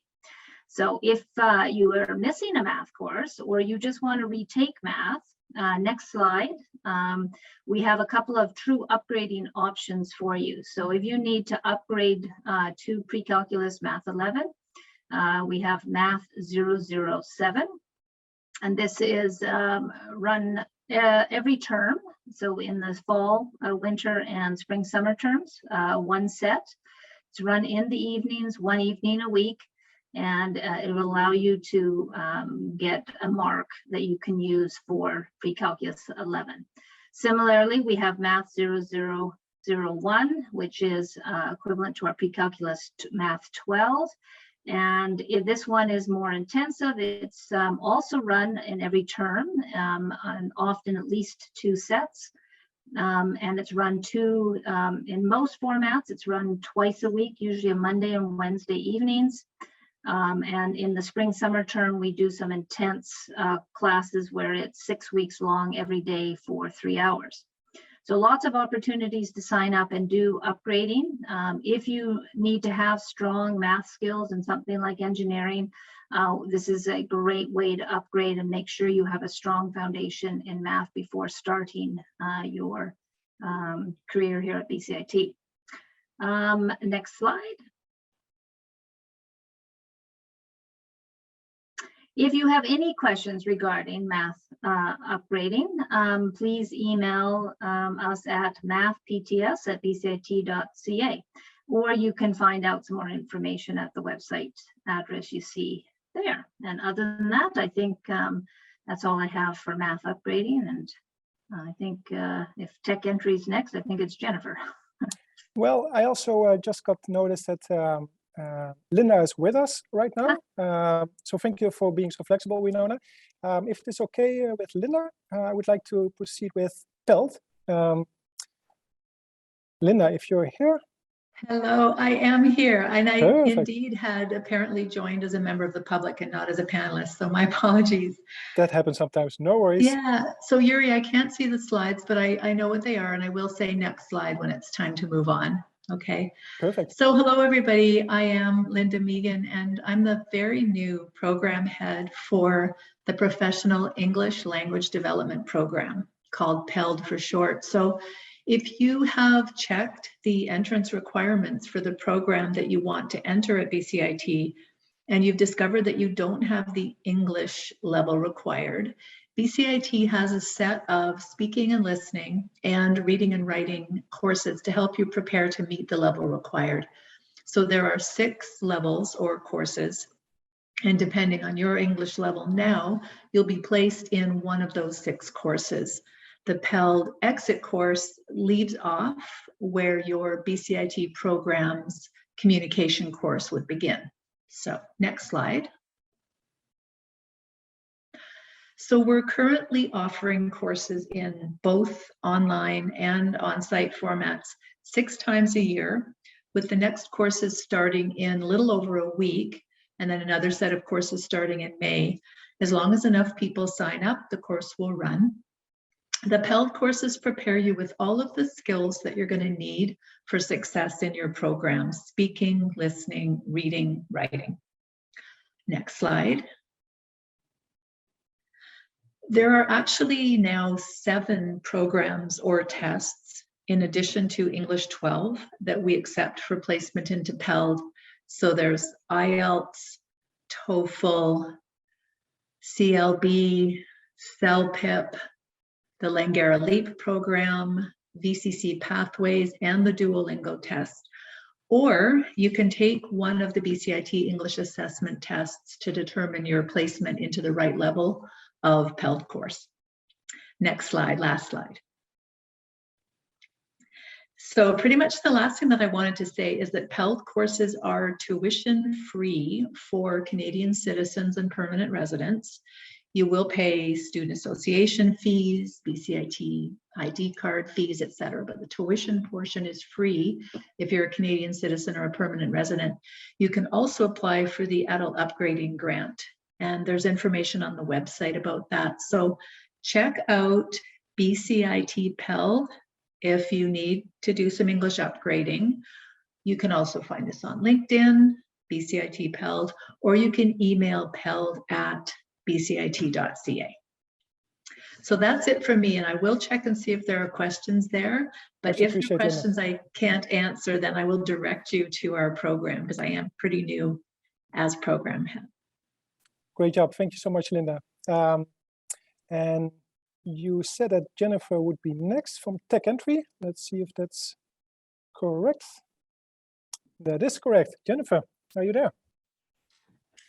I am here. Can you hear me, everybody? Perfect. Yes. Okay. So my name is Jennifer Wolf, and I am the program head for Tech Entry, or Technology Entry. And this is an upgrading program that is a full-time 15-week program that prepares you to enter one of our technology programs, diploma programs at BCIT, one of the programs in all the different schools in academic computing or in health sciences, any of the different programs that we have, engineering and School of Energy, all of them, because we offer the high school level chemistry and physics, and also communication, technical math, everything that is required for entrance requirements for all the programs if you don't have all the prerequisites from before. And it's offered as a 15-week cohort program with a September entry and also a January entry. And it also includes a computer applications class, as well as a learning skills class and study skills class. Next slide, please. Can we get the next slide? Thank you. So this program is tuition free because it is considered academic upgrading. There is available the academic upgrading grant, as Linda was talking about, for expenses and fees, because there are some fees. And you'll be expected to essentially be studying full-time during this time. And here's a quote from one of our past students who went on to BCIT Civil Engineering, saying that it was the fastest path into a nationally accredited civil engineering program, as his prerequisites were outdated. So for some students, their prerequisites from high school are outdated, or they just missed those classes, or whatever the reason, they need to come back and get that before they come in. It's also a chance for students to get a feel for what it's like to be a full-time student at BCIT. And we give that experience as well. And the students generally enjoy it. They have a sense of community with their cohort because they're taking all their classes together with a group of students, and the ones that finish and are successful do go on to good programs at BCIT. And if you have any questions, you can throw them in the chat. Let's see if there's any I can see here. All right, then if not, we can move on. Thank you so much, Jennifer. And just like Linda, you're also fairly new in your role as program head, from what I...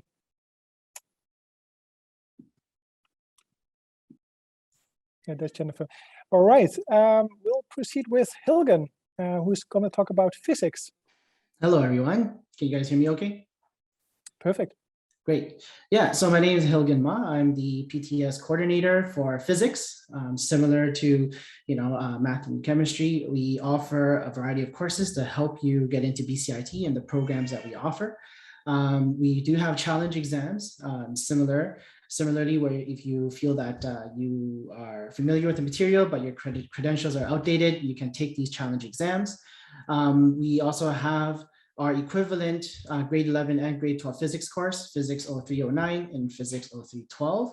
So those courses are offered in the evenings during the regular school year, and then in the summer term, we actually offer them every single day, during 3 hours a day, but you will finish in a month and a half, basically. So, so if there are quite a few options for these courses, and you can take them, because they're in the evening. A lot of people do take these courses while they're, because they're upgrading courses.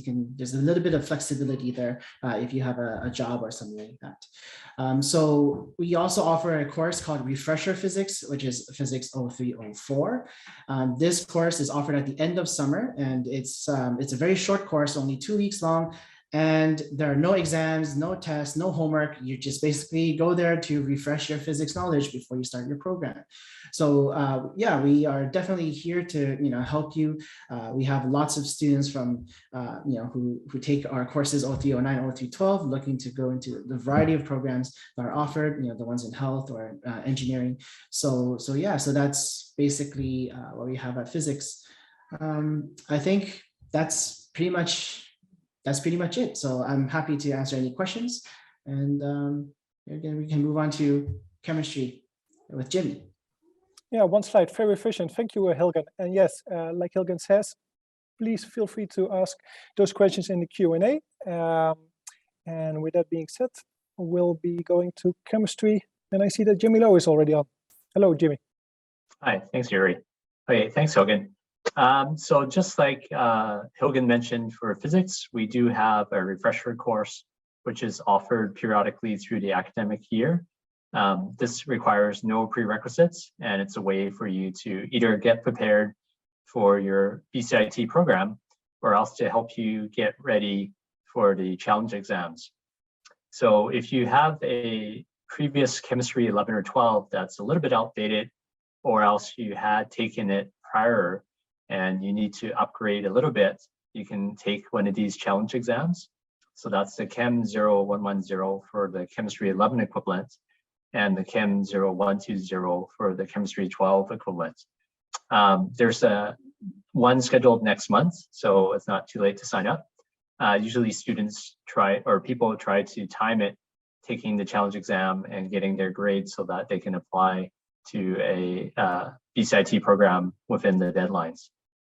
For those people that prefer to be in person and get the lab experience, there is an opportunity if you contact me to coordinate with the PTS program of Tech Entry to take the in-person Chemistry 11 and Chemistry 12 that's offered during the day school.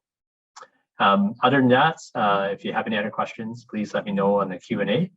And I believe David from Health Sciences is next. Thank you. Thank you, Jimmy. My name is David Kojoan.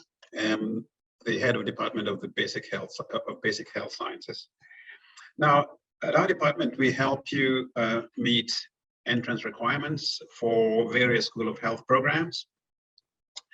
Now, some programs in the School of Health require Anatomy and Physiology 12 or Biology 12. Others require 6 credits of university level Anatomy and Physiology. Now, depending on your need, we offer challenge exams to help you demonstrate currency in either Anatomy and Physiology 12 or 6 credits of Anatomy and Physiology. So if you need Anatomy and Physiology 12 to enter a School of Health program, you may take BHSC 0012, which is a challenge exam. It's offered twice a term and for a nominal fee. If on the other hand, you need to, and typically we allow those who have taken Biology 12 previously, but more than 5 years prior to entry into a School of Health program to take the challenge exam. If instead you require Anatomy and Physiology 12, we will ask that you take BHSC 0110, which is a short ANP 12 equivalent. It's offered 3 times a year, and we have 2 sections of the course. One runs online entirely, the other one is offered in person. If, on the other hand, you need 6 credits of Anatomy and Physiology to enter a School of Health Science program, you may take 0020, which is a challenge exam that helps you demonstrate currency in the material typically taught in a 6-credit Anatomy and Physiology course. Again, if you had taken a college level Anatomy and Physiology, but more than 5 years have elapsed, we will typically not allow you to take the challenge exam. Instead, we will ask you to take BHSC 1200, which is a 6-credit Anatomy and Physiology course, offered in just 1 term. In most schools, it's offered in 2 consecutive terms. Now we have compressed the term. And so it's a highly intensive course offered in just 1 term. In addition to those options, we also have psychology courses. For those needing a first-year psychology course to enter a School of Health or other program at BCIT. And others need the first-year psychology courses as an elective in any program at BCIT. So those are the courses that we offer. And if you need further information about the specific courses and challenge exams, please visit us at our webpage, at the Basic Health Science webpage. And if you have any further questions for this evening, please send them to me in the Q&A. And now I'll turn it over to Connor, who will talk to you about trades.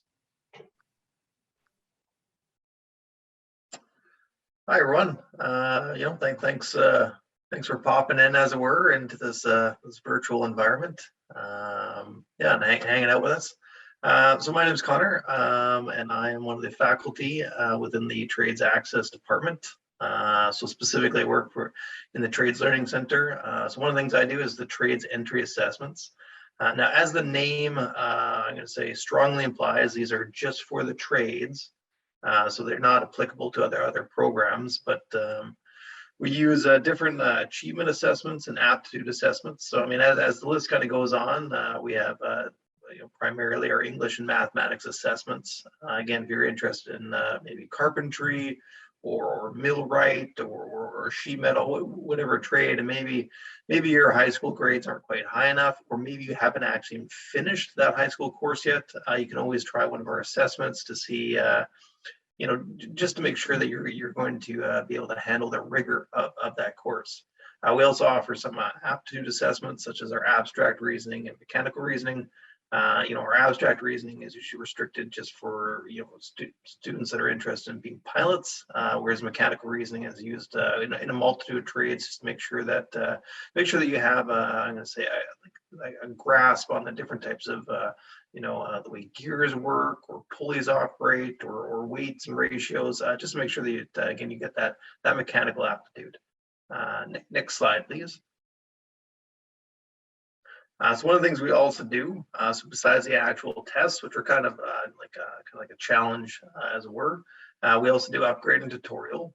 So part of our upgrading courses is ACES 0015. This is our mathematics course. It's a continuous registration. It's completely online, although you do have access to a tutor in person if you choose, or to a tutor via Zoom if that's more of your preference. We also have ACES 0020, which is our technical literacy. You can think about this as kind of a study skills and English, a reading comprehension, just kind of a good course if you're looking at kind of getting a good amount of preparation for your actual courses. The mathematics course is part of our ABE, so Adult Basic Education. So it is one of those tuition-free, for Canadian citizens and permanent residents. Our ACES 0020 is not part of that though. And then the last little bit there is just on our tutorial services. So one of the things we do is that if you are a student, or again, if you are taking one of these courses, you have complete access to our free tutorial services. We usually work within the blueprints, the mathematics, the physics, some with study or test skills kind of questions. But again, this is completely free. You can, we have in-person sessions every Monday, Wednesday, Thursday from 1 to 4. We do it via Zoom as well. You just have to email trades tutorial, so trades_tutorial @bcit.ca. And if you have any questions, you can either fire me an email or fire a question in Q&A, and I'll try to answer it. But I think that's it for me, and I'll turn it back over to Yuri. Thank you so much, Connor, and nice to see a photo of you trail running. I think that's what it was. Yeah, guys, we have around 4 or 5 minutes left. Feel free to ask a few more questions. Our team is available till 6. In the meantime, I won't contribute any more information to the information overload that you already received. So I'm gonna round it up. 2 things worth mentioning. You've probably seen it already, but keep an eye out on your inbox tomorrow. Filling out a survey might increase your financial liquidity. Always nice. And for the second part, there's a lot of information being thrown at you. Maybe you're not even sure which program is the best fit for you.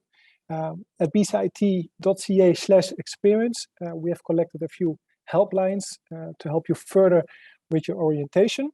On this page, you can, for example, get in touch with one of our program advisors, and you can also find a link to all of our in-depth info sessions on specific programs. I think that's it for me. I thank you spending your Thursday evening with us to hear us all talk. Hope you got something useful out of it, and we wish you all a great time at BCIT. Thank you. Sorry. Thank you everyone for joining us today. My name is Erica. I am the supervisor for Apprentice Services, and joining me this evening, we have 2 industry training authority advisors, Tawny and Julie. Thank you for joining us. Just a quick reminder that this session will be recorded. If you have questions, please type them into the Q&A. We have our program advisors on hand to help answer your questions. We have quite a bit to cover in the next 10 minutes or so. Here's a quick overview. We'll first look at what is apprentice training. Then we'll go through the role of the Industry Training Authority, overview of trades in BC, and their role as apprenticeship advisors.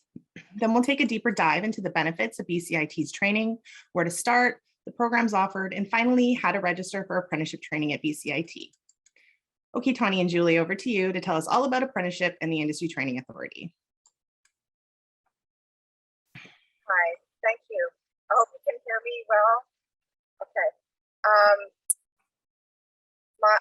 My role is apprenticeship advisor in the Vancouver region, and I'm actually a red seal carpenter by trade, and I finished my apprenticeship at BCIT, so I'm really happy to join you here. Thanks. So apprenticeship takes this model that we see here, the 80% on the job training, and then the 20% technical training at BCIT. So those are the two pieces. Like industry training, they make up the full apprenticeship. So while you're in school, you're doing all the theory and the books and research, working with your instructor in the classroom, and then you go for your 80% on the workplace, and there you get your practical hands-on in the workplace, on the shop floor, or out on the job site. So those two pieces make up the apprenticeship program, and it's an earn while you learn kind of a program. And here you can see the results of all your hard work at the end of your apprenticeship training and practical. You would be shooting for that red seal. That's your final certificate of qualification. So keep your eyes on the prize and go for that red seal. Next slide. So here is a little snapshot of the kind of a model of what an apprenticeship would look like. So they've chosen the carpentry apprenticeship, and here you can see that 80-20 model kind of played out. So this is showing a direct entry into the apprenticeship in that dark blue box at the top there. You may also choose to enter in a foundation course. This is demonstrating that you can go direct entry. That's getting your apprenticeship registered with your employer as your sponsor, and then you start to sign up for your technical training at your school. CIT has got so many different trades. There's about 100 trades out there, and 50 of them are about red seal. So it shows you here you can take your 7 weeks, that would be your 20% classroom, and then you're back at work, and then you keep repeating that pattern, work, school, until you hit your 6,360 hours in this case. All the trades are a little bit different. And then you would write your red seal exam and have the recommendation for certification that brings you to your red seal. Amazing, thank you. Oh, sorry, Julie. I'll just start this one off and then I'll pass the baton. Sorry. Just a little, so we'll just pull back a little bit and just share a little bit about the Industry Training Authority. ITA leads and coordinates BC's skilled trade system, and right now our tagline is your ticket. So I like to let people know that you can see our stakeholders are on the side there, and number one is the apprentice, and then of course training provider, in this case BCIT, and your employer. So Tawny, I'll let you take over and share a little bit more about ITA and all of our important stakeholders out there in the field. Thanks. Yeah, you betcha. Thank you so much, Julie. Thank you, Erica, for asking ITA to come be a part of your event again. So yeah, as Julie mentioned, we lead and coordinate 100 trades in British Columbia. It's a huge job. We don't just work with apprentices, as Julie mentioned. We work with a wealth of stakeholders in order to make sure that you're getting the very best trades training system in British Columbia.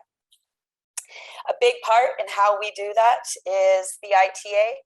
We have apprenticeship advisors located all across the province. So no matter where you are in British Columbia, you have on-the-ground support. And what's the biggest role of your apprenticeship advisor? We remove barriers. We make sure that you are going to move through the apprenticeship system. It's more important to us that you focus on that 20% in technical training, and we'll work behind the scenes and make sure that you feel confident and comfortable moving through the rest of your apprenticeship. Another big part in what we do as apprenticeship advisors is we work really closely with your training provider. We make sure that the staff feel supported so that way they can support you. We'll come in and we'll do presentations. And another big part that I like to mention that what we do here at the ITA and how we support is we help in part fund some of the education. So that way, when you do decide a trades career, the cost of education is going to be quite manageable. But quite essentially, as you move through the apprenticeship system, your recognition, your credentials, that's all going to come from the Industry Training Authority.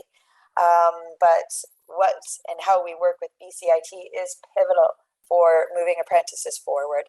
So again, thank you so much, Erica. I'll turn it back over to you, but thank you.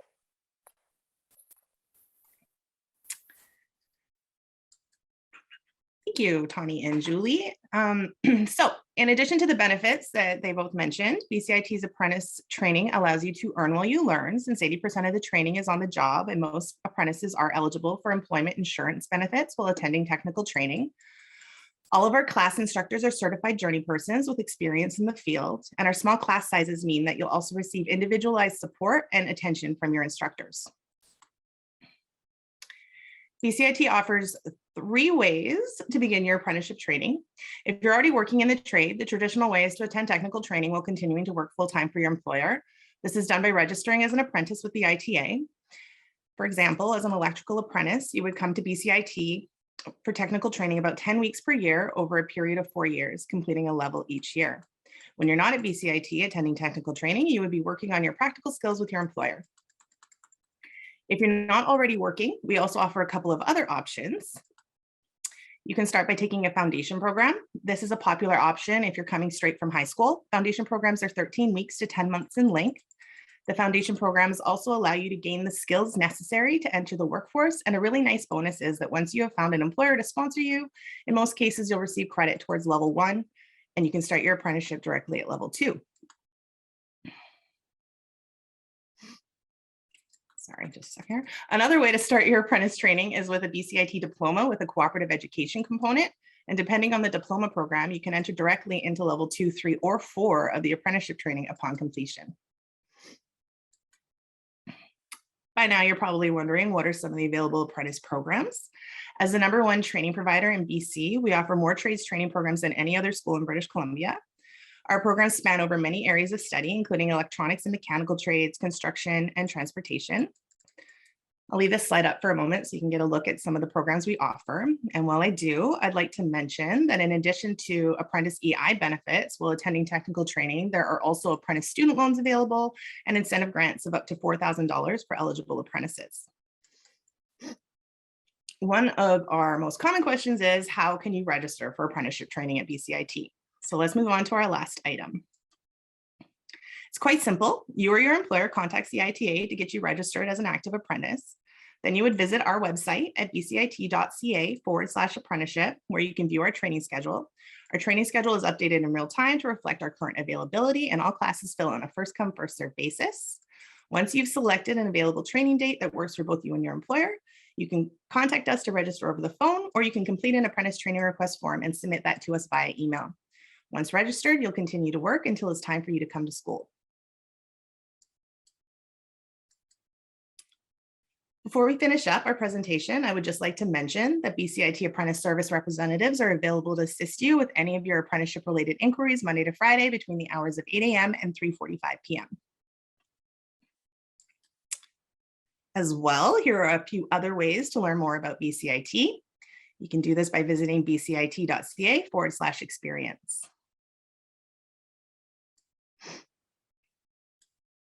And just a quick reminder to everyone to make sure you enter the Big Info at Home contest. It's your chance to win some great tuition prizes. Winners will be contacted by our BCIT marketing department.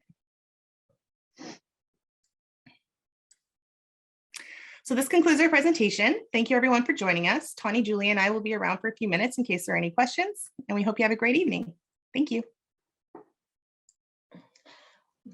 Welcome to Big Info Trades and Apprenticeship at Home Edition. I'm Tamara Pongrass, Department Head of the Trades Access Group and proud tradesperson, and I'm joining you from at home too. We're so happy to have you with us this evening, so get comfortable, settle in, and let's get started. Next slide, please. Next slide, please. Thank you. Trades training takes place, back one, thanks. Trades training takes place over 4 out of 5 of BCIT's campuses in Burnaby, Delta, Richmond, and North Vancouver. And we recognize that these campuses are located on the unceded traditional territories of the Coast Salish nations of the Squamish, Tsleil-Waututh, and Musqueam. Next slide. Tonight, representatives from the School of Construction and the Environment, School of Energy, and School of Transportation will join us. Each of the representatives will provide information about the programs and course offerings that are housed within each of the schools of trades. We encourage you to gather more in-depth data by attending program-specific information sessions that are regularly scheduled. Visit bcit.ca/info sessions to book your spot. We also have representatives from Program Advising online to answer any questions you may have. Simply find the Q&A icon where you can post your query, and an advisor or one of the faculty online will provide an answer, all while we continue with the presentation. We've allowed for some time at the end of the presentation, and we aim to answer some of your questions live, which reminds me, this presentation is being recorded, so I'll be sure to keep it PG rated. Next slide, please.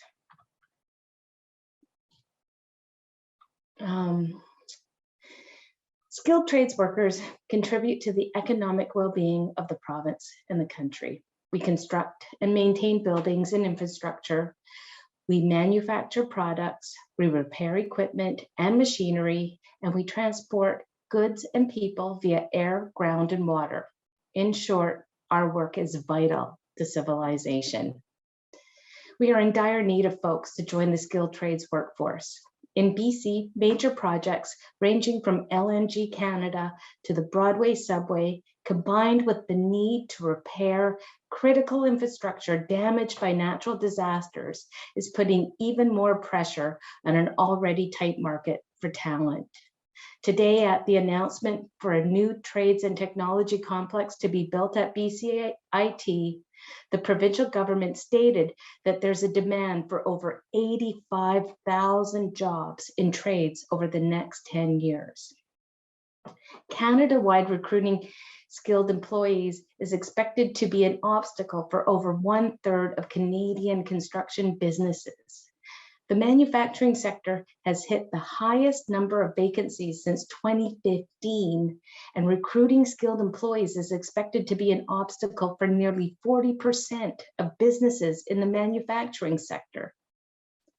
And all the goods necessary to manufacture products or rebuild or build needs to be transported. Logistics and transportation supports key economic sectors from retail, wholesale trade, to construction, to agriculture, forestry, mining, and more.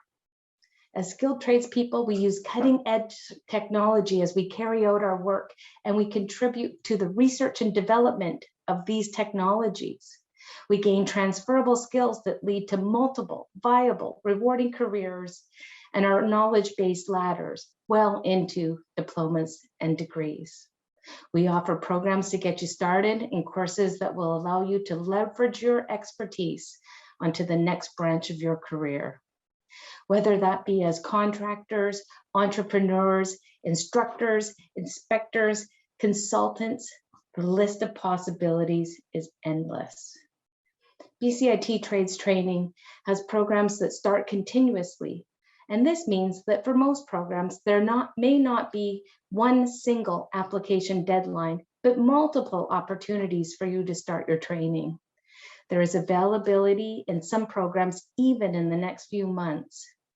See bcit.ca admissions/program-availability and you'll find a list of upcoming programs that you may be able to start right away. Next slide, please. As tradespeople, traditionally we earn our credential through apprenticeship training, which is a combination of in-school and at-work sessions. At BCIT, we have foundation, apprenticeship, diploma, cooperative opportunities. And when it comes to foundation, a foundation program allows you to gain some experience and familiarity with the trade to make it easier for you to find an employer who will sponsor you in an apprenticeship. Completing a foundation tells an employer that you have invested time to learn the basics of your occupation and are ready to build on this foundation. You'll earn a BCIT credential, level 1 of your apprenticeship, and in most cases, some workplace hours. Once you've secured an employer, you're set for apprenticeship. To be considered participating in an apprenticeship, you and your employer will need to have registered with the Industry Training Authority. This apprenticeship registration number is needed to register for training, and apprenticeships range in length from 1 to 5 years of work alternated with school technical training. The average length of time to reach full credential is 4 years. The in-school terms vary from 3 weeks to 10 weeks, depending on your trade's discipline. Some trades training options are offered as diplomas, where up to 4 years of technical in-school apprenticeship training has been packaged into a diploma. Workplace hours are still required to complete your apprenticeship certification. And we have a few programs that offer co-op as an option. In these programs, apprenticeship technical training is alternated with BCIT monitored work experience. Again, check bcit.ca for detailed information about your program of interest, and we encourage you to attend program-specific information sessions. Next slide, please. When it comes to getting started on your path, your first step is to decide which trade you're interested in. If you're on the fence about a few and would like to be sure if a skilled trades is for you, Trades Exploration is a chance to test drive over a dozen different training options over 1 semester. You'll earn college credits and some workplace certificates. Trades Discovery programs are regular college credit programs that have starts in the winter, spring, and fall terms. And BCIT has been offering Women in Trades Exploration programs as far back as 1977. Trade Sampler is an Industry Training Authority high school partnership program where students can attend trades training at BCIT, all while completing secondary school. Students must register for these with their high school counselors. You should also know that our facilities and equipment is state-of-the-art because BCIT benefits from a constant infusion of industry funding. In the case of the Trades Discovery programs, in 2001, building developer Concert Properties and their industry partners began supporting our students with scholarships to encourage their pursuit of a career in trades. To date, nearly 2,000 Trades Discovery grads have received support for tuition, tools, and textbooks. In 2003, the Washington Group will sponsor a marine sector exploration for Indigenous youth. We'll be exploring opportunities in shipbuilding, aquaculture, tourism, and marine transportation. Thanks to our donors to BCIT who support our students, build our infrastructure, provide equipment, tool our shops, and contribute and act as advisors so that we ensure we continue to be offering the most cutting-edge training. It is my pleasure to pass the control of this session on to representatives from the School of Energy, School of Construction and the Environment, and School of Transportation. Next slide, please. First up is the School of Energy. I will now ask Marco from the School of Energy to let us know all about offerings from this sector. Thank you. Thanks so much, Tamara. It's always a pleasure to work with you, and you do such a great job, so thanks. Good evening, everybody. I'm Marco. I'm from the School of Energy, and I'm just going to cover off a few of our trades programs that I work with, and I'll give you a little bit of a synopsis or a summary of the program, and I'm going to encourage you to come to one of our information sessions for the one that you're really interested in. So heating, ventilation, air conditioning, and refrigeration, or HVAC and R. I'm umbrellaing also the Refrigeration, Air Conditioning, Mechanic Foundation under this, as this is an umbrella program area for us.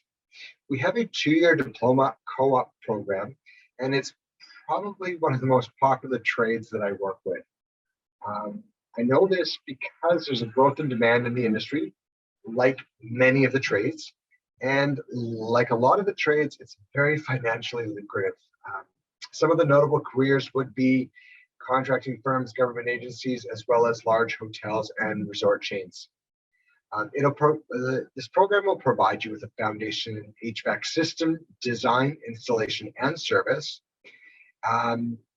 You can design, build, maintain, and repair essential indoor comfort and cooling systems, inclusive of the heating, ventilation, and air conditioning.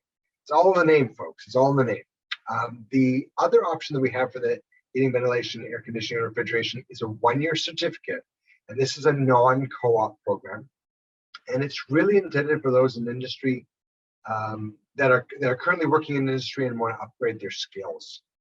It could be a potential opportunity where you've got some work with your uncle and you've never really done anything formally, and this could be something that you could take on for a year.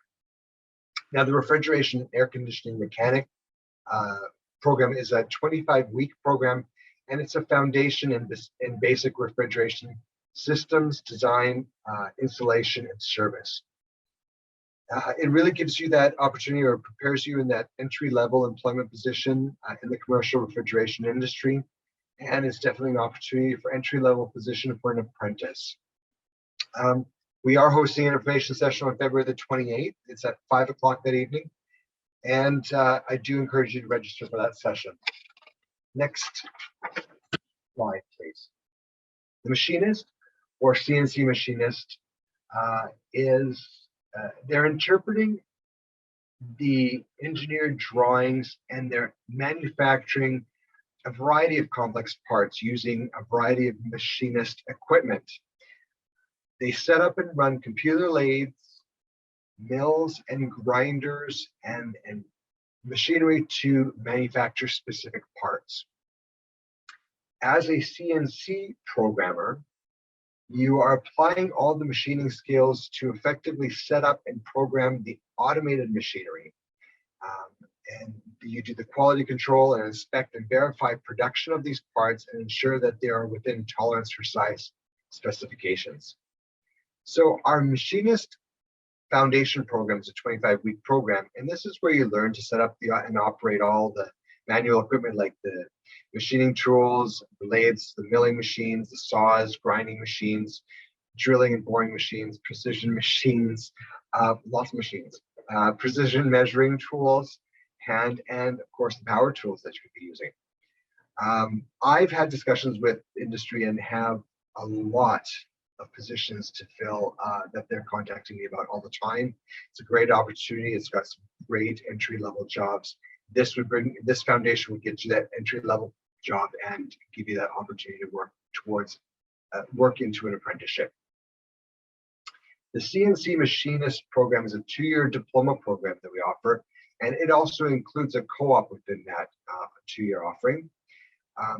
Computer numerical control is what the CNC stands for, and that's where you do the designing, the manufacturing, the repairing of components, and the parts of the tools. And you create these parts with a variety of metals and other engineering materials. They're using this traditional and state-of-the-art machinery. So you'll be learning how to do it manually, but you'll also learn how to do it with the computer equipment so that you can program those. Careers are endless in this field. You're supporting many industries: forestry, mining, aerospace, automotive, medical, research, development, industrial sales even. Basically, everybody needs a machinist. We are doing an information session on March the 1st. Do register for that, and we'll cover off both the foundation and the 2-year diploma program. Millwright program and millwrights are often described as masters of all trades, as they are expected to install, maintain, and repair all types of machinery in almost any industry. The training here prepares the students for an entry-level employment as an apprentice, and you'll cover off basic theory and related information along with that hands-on shop practice, and it'll enable you to become confident in the basic millwright duties. Those duties will include the installation, repair, overhaul, maintaining all types of machinery and heavy mechanical equipment. And really anywhere that machinery exists is where you could be employed. Petrochemical plants and wood processing plants, pulp mills, and in the mining industry, but you're also looking at the manufacturing plants, the food processing, and even in the construction industries. This is a 24-week program, and we are hosting the information session also on March 1st. And the reason why I'm doing both of this machinist, CNC machinist, as well as the millwright on March the 1st, and they will be back to back, one's at 5 o'clock, one's at 6 o'clock, is because you may be interested in both of those because they are very comparable. And I always find people that are wanting to do both of them. So it might be an opportunity to just spend a couple of hours with us and hear about both of those. I do recommend you register for both because I'll need you to jump from one to the other. Next slide, please. So the power engineers, they provide, the power engineering programs provide an in-depth practical and technical knowledge, theory, and skill to operate, maintain, and manage industrial plants that use equipment such as boilers and refrigeration units. In every Canadian province and territory, only the certified power engineers are permitted to operate such equipment. The building that we have for the training is impressive and true, and it's a real world setup. So it's so well done. Employment opportunities in power engineers include hospitals, chemical plants, oil refineries, breweries, pulp and paper plants, sawmills, schools, and even institutions like BCIT. There's two different programs here. One is the Power and Process program, and it's a 2-year full-time diploma program. And this will provide you the background to take the exams for the interprovincial certification as a third-class power engineer. Now, the caveat here is that you have to have 3 months of qualifying time or work experience to complete third-class certification. It's a tongue twister today for me. The second program that we have is a 1-year program. It's just the power engineering 1-year program. It's a certificate program. It's essentially the same first year as the power and process 2-year program. But the 1-year program will give you a background and take you to writing the eligibility to write the exams, the interprovincial certification as a fourth class engineer. I don't know why I'm stumbling on that so hard tonight. We are having an in-depth information session on March the 10th. And again, please register for those so that we know that you'll be coming. Now, I've introduced the power engineering to you, but power engineering is one of the most popular programs, but a little lesser known program that's highly lucrative and related to this is the Industrial Instrumentation and Process Control Technician program. It's a 2-year diploma program, and it's the only program of its kind in BC. Through the theoretical and practical study, you're able to develop the skills needed to install, maintain, repair, and calibrate, and calibrate the program measurement and control instruments that are applied to industrial manufacturing processes. It really means that you're the guy that handles all the valves to make sure that everything's running smoothly, and then you can fix them if they break. The program is a hands-on practical training, and it's using equipment typically encountered in industry. I can always say we have the top-of-the-line equipment. And again, the building is set up in the same building where the power engineering is, and the training environment is impressive and true, and it's real world. And on the slide here, you've got a picture of one of our industrial instrumentation grads that was part of our photo shoot for this, identifying a little bit of the building and how it looks. In this particular program, you learn to program computerized control, programmable logic controllers, microprocess instrumentation, as well as install and maintain all the field instruments. And the employment opportunities are fantastic as a technician. You've got job opportunities all over, from oil and gas, pulp and paper, to food processing, shipbuilding, and there is an eligibility for apprenticeship in this program. Now, this information session that we're doing is also on March the 10th. And again, I did them back to back, as I think that if you are interested in power engineering, you would want to learn about the industrial instrumentation as well. So again, one's at 5 o'clock, one's at 6 o'clock. Sign up for both of those if you are interested in hearing more in depth about those programs. Next slide, please. Telecommunications systems technician, and when people think about the telecommunications programs, and depending on their age, sometimes they'll think of a landline, sometimes they'll think of a cell phone.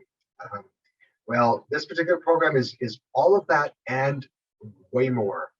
You are really developing the skills needed to install and maintain and repair the electronic circuits and the equipment. That's all the facets of telecommunications. Another trait that isn't recognized often enough is that the program is also an infrastructure foundation for the computing sector. The program that you are in here is establishing the physical basis of where the computer industry can actually operate. The program has a common first year, and then you specialize in one of the two second year options. The first one is telecommunications networks, and it's providing you the training with the current equipment encountered in the wired telecommunications industry, like the current systems that we have in our homes. So that would be like fiber optics, the data communications, the voice over IPs, telephone switching systems. The second option is the radio systems option. And that one, we teach you to install, maintain, and repair the radio frequency telecommunications equipment and the related electronic equipment to that. Examples of that would be communications in emergency vehicles, such as the ambulance, fire, and police, and even in the marine industry on the boats and the communications that they use. That radio frequency option is the only program of its kind in BC. And of course, job opportunities are endless with companies such as Shaw, TELUS, Rogers, and Bell, Microserve, but also the RCMP. And one budding career in this is the smart home and the smart home applications that are out there. These technicians are definitely qualified for that, and that is a booming industry. They are just jumping for our graduates all the time. More information on this at an information session on March the 9th. Do register for that. Final program that I'm going to talk to you about tonight is the Technology Teacher Education Program, and how this falls into the trades is well, first of all, it's one of my favorite programs, and secondly, it's so diverse, and I've seen so much taught in this program over the years that it would definitely appeal to those of you that are in the trades. It's a 2-year diploma program that is the program that enables you to teach technology education in BC's middle and high schools. And so, yes, I am talking about you being a shop teacher, and it is a great program. It is a joint program that we do with the University of British Columbia, and you transfer to UBC for the 3rd year to get your teaching diploma, teaching abilities. It's an excellent opportunity for those that might want to change from their current trade to potentially teaching it. And I also like to use this as a testament for you for career progression when you are in a trade, that with education you can continue and build on your trades and develop into something more than that. I know that when you get to my age, you don't want to do the trades anymore, you just want to teach it. So we are having an information session on the TTED program, the acronym, like we do have very often at BCIT, on February the 28th, and we look forward to seeing you there as well. Thank you so much, and I'm going to pass it back to, I'm really not sure, I'm going to transfer it over to Marita. Yeah. Good evening, everybody, and I'm Marita, Business Development Manager for the School of Construction and the Environment. And I'm so happy to be here, and I'm happy that you're still here with us. It's been a long day. I'm excited to share with you our construction trades, technical and apprenticeship programs, and more. If you're interested in a high-paying job, check out Boilermaker. I know that a lot of these are high-paying, but these really are. Boilermakers assemble and install boilers, tanks, and vats that contain liquids and gases, such as oil and other various chemicals. They may also operate machines such as robotic welders. Boilermakers' work is physically demanding, such as, and they may work outside in a variety of weather conditions. The training will give you a full range of knowledge and skills required to fit, install, assemble, erect, repair, and maintain a wide variety of vessels, tanks, towers, hoists, and other structures, as well as ancillary equipment and fixtures made of metals and fiberglass materials. Possible work sites include pulp mills, refineries, and hydroelectric projects. We offer both the foundation and apprenticeship boiler making training. Next slide. A very popular trade is carpentry. It is needed almost everywhere. Carpenters construct, renovate, repair residential, civil, institutional, commercial, and industrial structures made of wood, steel, concrete, and other materials. They can work for a wide array of employers, including new home builders, renovation firms, construction firms, building owners, property managers, tenants, building developers, and government departments. We offer both the foundation and apprenticeship options here. Next slide.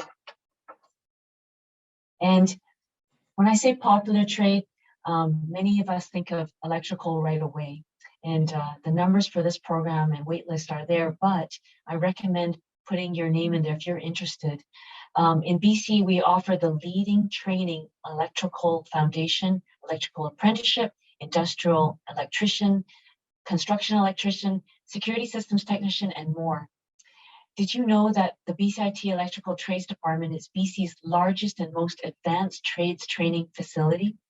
BC's widest scope of full-time and part-time electrical trades offerings, and it's a leader in training in the skilled trades in the past 50 years and has an exceptional reputation with industry. This department sure has a lot to be proud of. Just in case you don't know, electricians install and maintain electrical systems in homes, businesses, and factories. On the job, electricians practice critical thinking skills when diagnosing problems. They often work with people and need good customer service skills. The job is physical and requires them to be on their feet and move around a lot. A general info session that we have is getting very full, is on February 24th. But we'll also have a special enhanced curriculum in the foundation program to support women interested in the career of electrical. And that special info session for women will be on March 3rd. So please enroll if you're interested. And then also want to share with you about the Advanced Certificate in Renewable Energy Electrical Systems Installation and Maintenance. It's a needed because technological advances that have been made in the area of electrical installations for renewable energy are currently being implemented at a practical level. This is the first program of its kind that addresses the need to teach renewable energy sources. There's an urgent need to have trained workforce that can perform the tasks necessary to install, commission, repair, and maintain the particular equipment associated with the technology involved, such as photovoltaics, geothermal, wind turbines, and more. And also, last but not least, the Advanced Certificate in Automated Controls, Installation and Maintenance, ASIM for short, will build upon the knowledge and skills evolved during an electrician apprenticeship or engineer's practical training and experience. The increasing complexity of industrial automated control systems demands installation and maintenance people who are computer literate and who can communicate with coworkers who will often be, like themselves, working across disciplines. ASIM will be charged with doing installations and given considerable responsibility in the setup and maintenance of industry recognized equipment. Next slide. Now, I think we can all agree the need for security is everywhere. Airports, schools, stores, your home, especially your front door when you're receiving your packages. More than ever before, people are asking for electronic solutions to help restore peace of mind in an uncertain world. The demand for grads from the Security Systems Technician program has never been higher than it is now. In 28 weeks, you will be able to program, install, maintain, repair, and test equipment for intrusion alarms, camera and surveillance systems, card access and personnel monitoring, and home automation and entertainment systems. Our Security Systems program was the first of its kind in North America and continues to occupy a unique position in the security industry. Employers specifically ask for our grads when advertising for new positions. Next slide. Now, this is a new micro-credential in introductory studies in mass timber construction. It's very popular. It's where you explore some of the fundamental features and tools associated with mass timber construction. In this micro-credential, you'll learn, you'll be provided an overview of the main characteristics and properties of mass timber products, outline basic structural components, connections and building systems, as well as site installation for mass timber construction. You'll be introduced to the main types of building enclosures based on the climate considerations and code requirements, and provide fundamental knowledge about building system performance in terms of fire performance and sound insulation. Lots more to learn in this short program. Register for the February 23rd info session, and now we have over 100 registered, so it's a very popular one. Next slide. So when you look around and see BC Place and any of the bridges like Petula Bridge or Lionsgate Bridge, have you ever asked yourself just how some of these incredible structures were built? Chances are they were iron workers involved in this process. From reinforced concrete towers to steel bridges, it is hard not to observe the day-to-day work of an iron worker. Iron workers create the backbone of all large structures, both concrete and steel. Reinforcing iron workers fabricate and place reinforcing steel and pre-stressing strands into concrete structures. Structural iron workers align, pin, bolt, and weld structural steel members to create the framework from which other trades apply their craft. Iron workers, they rig steel beams and bars while working with cranes to position these loads within the planned dimension of the building. They coordinate their work to a blueprint and work to codes and standards to provide a building which is resilient and long-lasting. Right now, iron workers are in much demand and busy building high-rises, bridges, dams, mines, refineries, smelters, shipyards, cranes, shops, warehouses, everything, schools, and everything structurally imaginable throughout Canada. So if you're interested in this very lucrative field, please look into this. And next slide is joinery. Do you like working with your hands and being creative, especially with wood? Well, joiners do more than build cabinets. Joiners may work in a wide variety of specialties, such as cabinet making, architectural woodwork, like millwork, furniture making, boat interiors, store fixture manufacturing. The type of work in each of these areas varies. In some shops, joiners will be required to read blueprints and visualize the item to be built, make detailed drawings and cutting lists for the item, machine all the components, assemble, and then apply finish. In other shops, the individuals may specialize in one or more of these areas. We offer both a foundation and apprenticeship programs. And so we actually have a special information session on March 8th. So hope you can join us there. And if you enjoy working with steel, aluminum, and other exotic metals, check out metal fabrication. Work in a technologically advanced, diverse, and team-based shop environment. You'll learn to develop concepts and idea into the fabricated legacies of the future. You'll earn an above average income in a shop or field location. We offer both the foundation and apprenticeship programs. Next on this list, you'll see Marine Fitter. And Marine Fitter was developed in partnership with CSPAN. It is an industry training authority endorsed trade that builds on the foundational trades of metal fabrication and boilermaker. So after students have completed both metal fab or boiler, they have an opportunity to do metal fabrication, a Marine Fitter. And Marine Fitter, the program prepares apprentices for work in shipyard production, including assembly of ship components such as hull frames and stringers, hatches and covers, decking and deck structures, and cabins. Next slide. Getting there, gang. And it's the piping trades is another busy department. The Piping Foundation program prepares students for entry-level employment in the piping trades, and apprenticeships are offered in plumbing, gas fitting, sprinkler fitting, and pipe fitting. By experiencing all 4 specialties, students will be prepared to make an informed decision on which one they prefer. And apprenticeships are offered in plumbing, gas fitter, and sprinkler fitting. Plumber work with domestic hot, cold water, drainage systems, and hydronic heating systems. Many plumbers hold gas tickets because of the widespread use of natural gas in BC. Steam fitter and pipe fitter install, alter, maintain, and repair piping systems that convey low, high pressure steam, hot water, air, fuel gases, fuel, and finely divided solids. Gas fitter, Class B, design, installs, repair, and maintain gas-fired appliances, equipment, and distribution piping systems. Advances in modern appliance controls technology require gas fitters to develop strong electrical, computer, and troubleshooting skills. And sprinkler fitter, install, alter, and repair automatic deluge or open sprinklers, foam, fog, and carbon dioxide systems, wet or dry stand pipes, inside first aid and hose pipe systems, private fire hydrant systems, fire pumps, and all related equipment.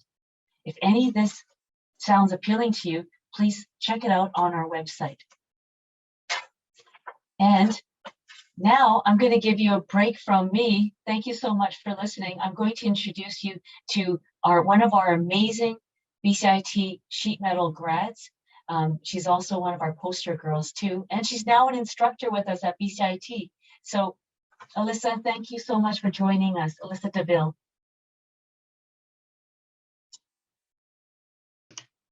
Thank you. Sorry, I was unmuted. Yes, I am a sheet metal instructor for BCIT. Sheet metal is a super exciting, fun, in-demand trade. Sheet metal is in every house, every building, every different place that you've ever seen. You just don't see it because it's all hidden behind the walls and behind cool things. Things like your dryer or your range hood or exhaust fans are everywhere. We have a very wide variety of, let's call them specialties within the trade. So we have things that are stainless, architectural workers, industrial workers, people who work on new construction, people who work in production shops or specialty shops, and renos. Sorry. As you pick the different types of specialty in this trade, some of them you could be working in the elements, but there are also some that are inside working in shops. Part of this foundations class, you get to learn the basics of all of the trade. You're introduced into all the different machinery and drafting, layout, all that types of things.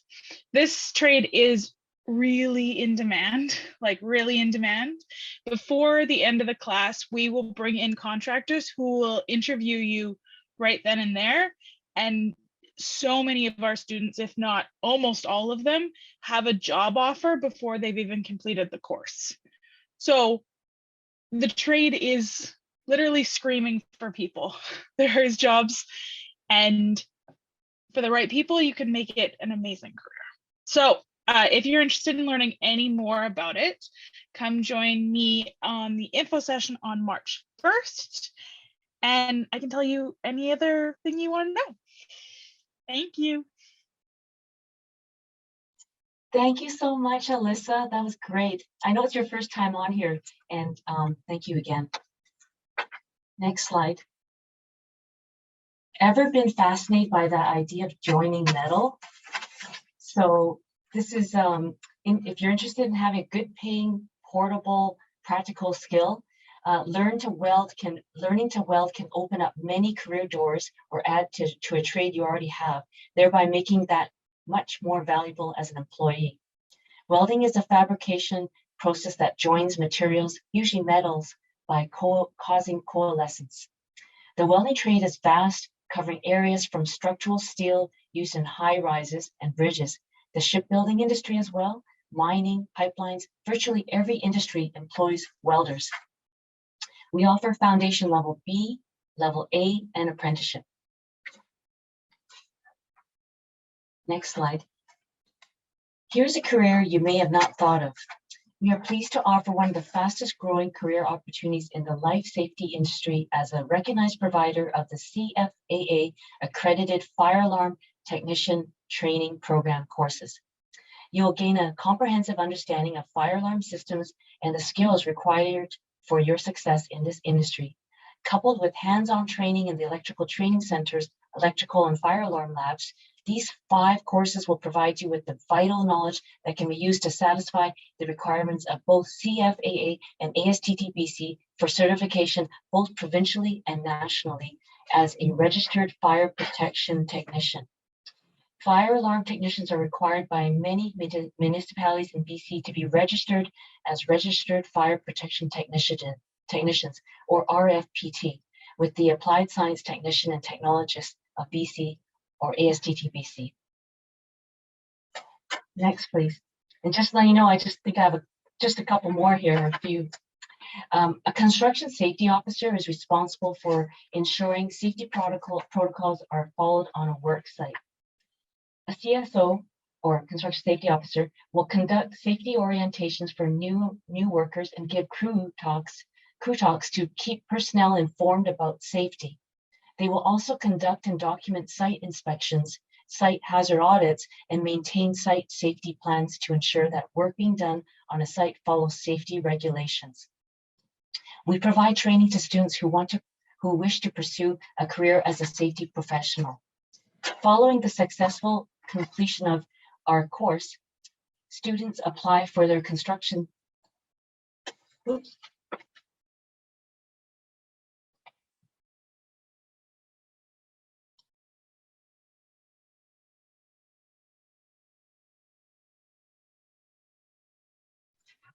Sorry about that, I had a technical difficulty. Just back to the construction safety officer, following the successful completion of the course, you apply for registering with ASTTBC.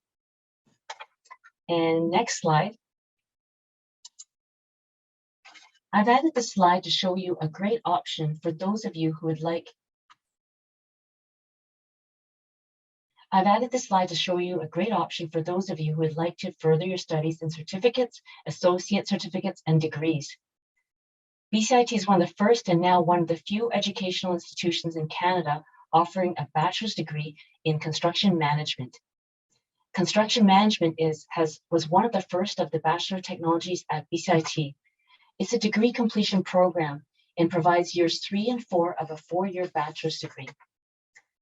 Applicants must have the equivalent of 2 years post-secondary training prior to admission or trade certification with some bridging courses. You will learn techniques. Let me just check. You will learn techniques to help you to manage people, equipment, and money, schedule and plan, lead projects and teams, and apply relevant legislation, make decisions, and more. The construction drawings, construction estimating, construction operations, and construction supervision are all examples of popular programs that help to serve the needs of the construction industry. And now, my last slide is, if you're in construction and learning more about zero energy buildings, the BC Energy Step Code and the Passive House Standard for Part 9, it is a must. Thanks to our Zero Energy Buildings Learning Center and the High Performance Building Lab, we have zero energy building courses tailored to busy construction professionals. They focus on providing you with hands-on demonstrations and construction problem solving.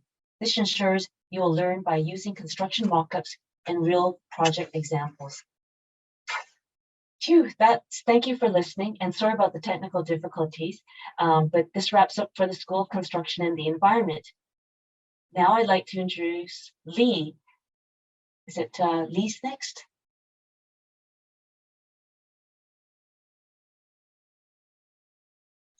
I think it's Mark next. Is it Mark? Oh, yeah, Mark. I think it's Mark. Hi, Mark. Sorry about my Marita. It's good to see you, and you're up next, and thank you for taking over. Well, thank you. That was very informative, I must say. Thanks again, Marita. Hello, everyone. My name is Mark DeRoche, and it's my pleasure to present some of the School of Transportation programs to you this evening. I'm representing automotive. I'm the department head for automotive, and tonight we'll be talking about automotive, auto collision, and our motorcycle programs. So automotive is actually one of the top 10 trades in demand. Therefore, all technicians are highly sought after in this trade. We have quite a few different ways for you to chase your pathway for your career. As an auto technician, you will diagnose and repair, service most parts on any vehicle or light truck. These include electrical and electronic components throughout the vehicle. You could find work in a dealership, private repair shop, or in a fleet operation. And as I said before, we have several pathways for your career. We have many options available in the automotive service technician, or AST. The first one is our generic foundation program. This is an entry-level program which provides general training for all makes and models of light-duty vehicles and trucks. And all of the level 1 apprentice content is covered within this program. And we cover things like brakes, steering, suspension, electrical, welding, vehicle maintenance, and you will receive a level 1 apprenticeship technical training credit as an automotive technician. You will find an employer, then work for 3 more years towards your red seal as an automotive service technician. And here at BCIT, we offer all levels of apprenticeship training. That would be levels 2, 3, and 4. Then, of course, you're onto your red seal.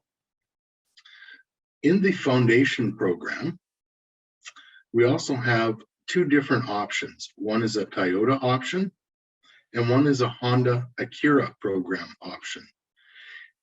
In these options, there's basically the same curriculum as the generic program. However, there's a focus on the Toyota program using Toyota cars and diagnostic equipment. The programs are supported by Toyota, by Honda and Acura. So pretty much the same thing as the generic foundation program, just with a specific twist on Toyota or Honda programs. Next, we have a diploma program, which we call Auto Service Technician and Operations. This program includes all 4 levels of apprenticeship training, plus it includes some applied academic courses like service administration, customer service skills, and management. If you're thinking of maybe, I'd like to own my own shop, this would be the program for you. This program includes 2 co-op periods, each 22 weeks long. These allow you to gain some industry experience while still in school. And yes, you earn money while you're out in co-op. Many students gain permanent employment from their co-op experiences. Graduates of the program often rise to positions of shop supervisor, service manager, or like I said earlier, they start their own service and repair facility. There's a mention here on the Ford Asset Program. And I can say that for the ASTO program, the Ford Asset option is actually under construction right now. We're working with our instructors and industry to revamp the Ford Asset option. So at this time, this is not available. All right, so that pretty much does it for automotive. Like I said, really easy to find employment in this field. Now we're moving on to auto collision and refinishing. The auto body repair and refinishing foundation, excuse me, is 42 weeks long and consists of a 6-week practicum at an industry shop. This is also a 4-year apprenticeship program, and you will receive all 4 levels of apprenticeship training through BCIT. This is another trade that is in high demand and a very well-paying trade. This is actually my background.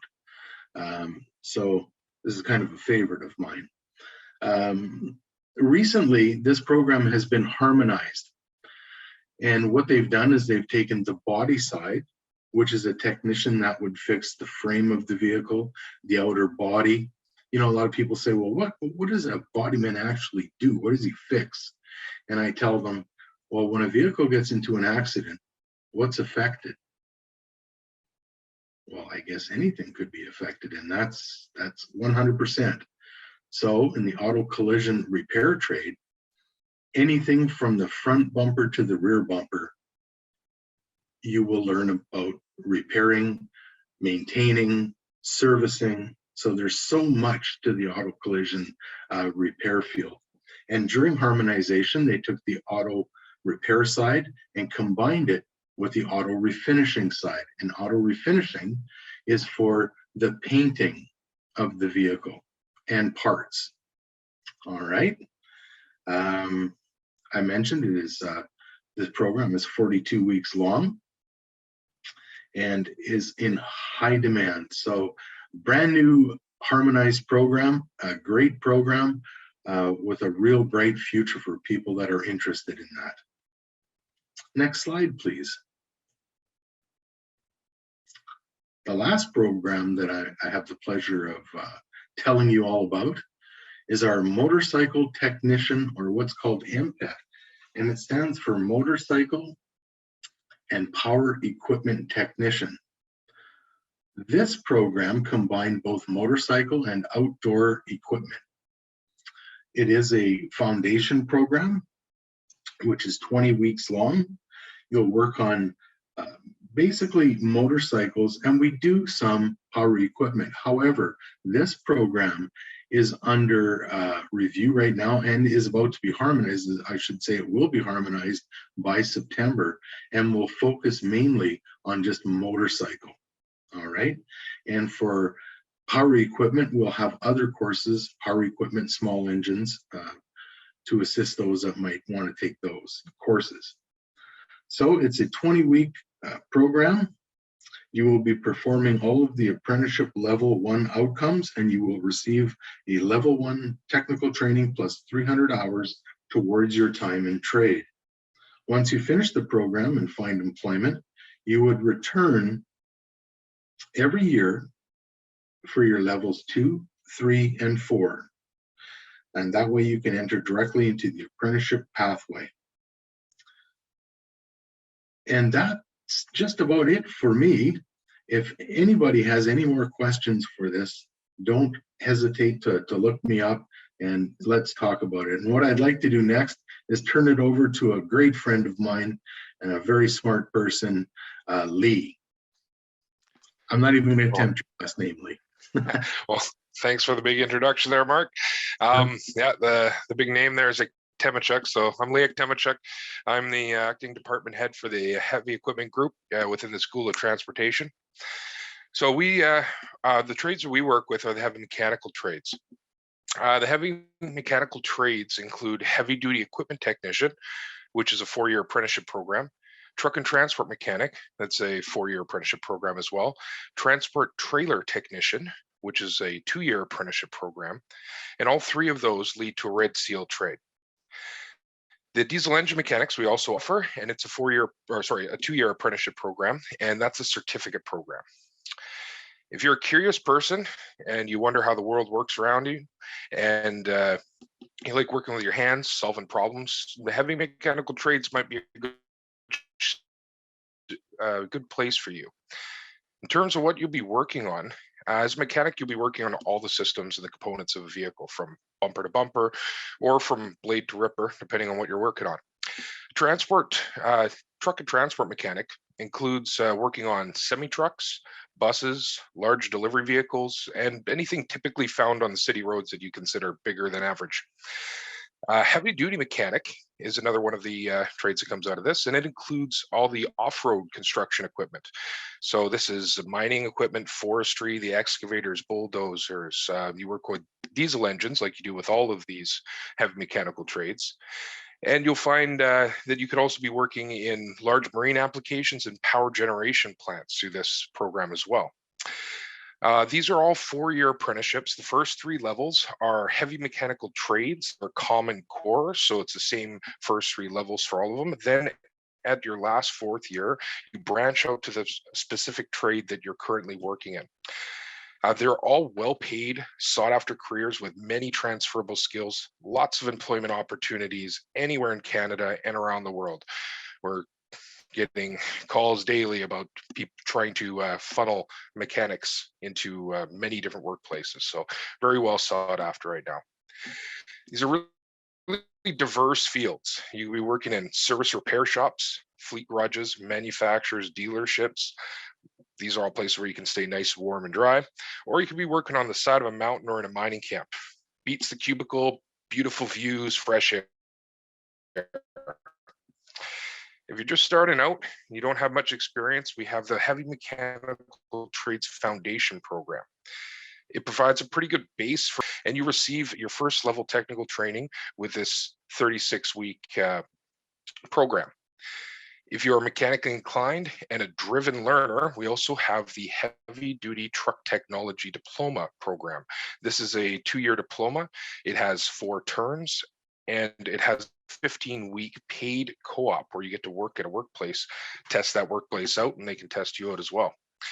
This includes all 4 foundation outcomes, but also includes apprenticeships level 1, 2, and 3, plus a bunch of additional advanced courses, including industry training and industry-specific training that the technicians do when you usually get your Red Seal, plus fuel cell training, electric trucks, and programs that are just coming out right now in the industry.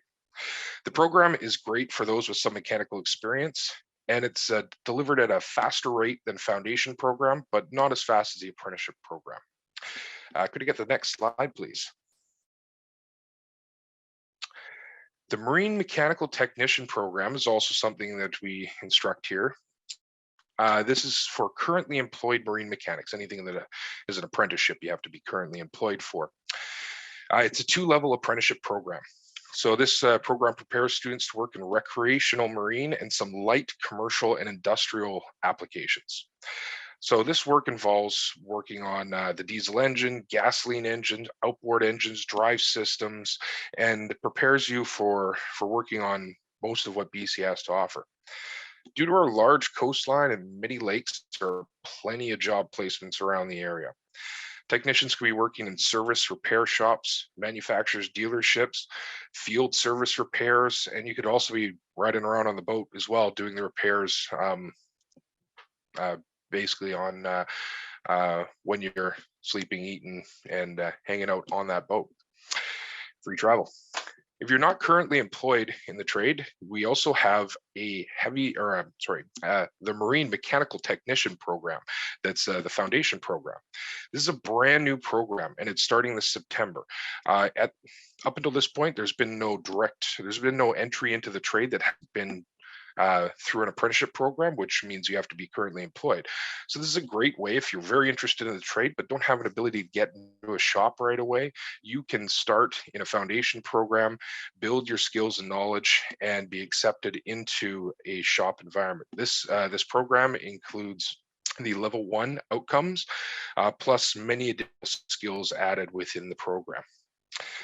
So that's all for me here. So I will pass it on to, I believe, who's up next? Cheryl. Oh, Cheryl. Yeah, thanks, Lee. Thanks, everybody. Wow, amazing. So, Lee, I'm going to just tag on and good evening to everyone, and thanks for joining us this evening.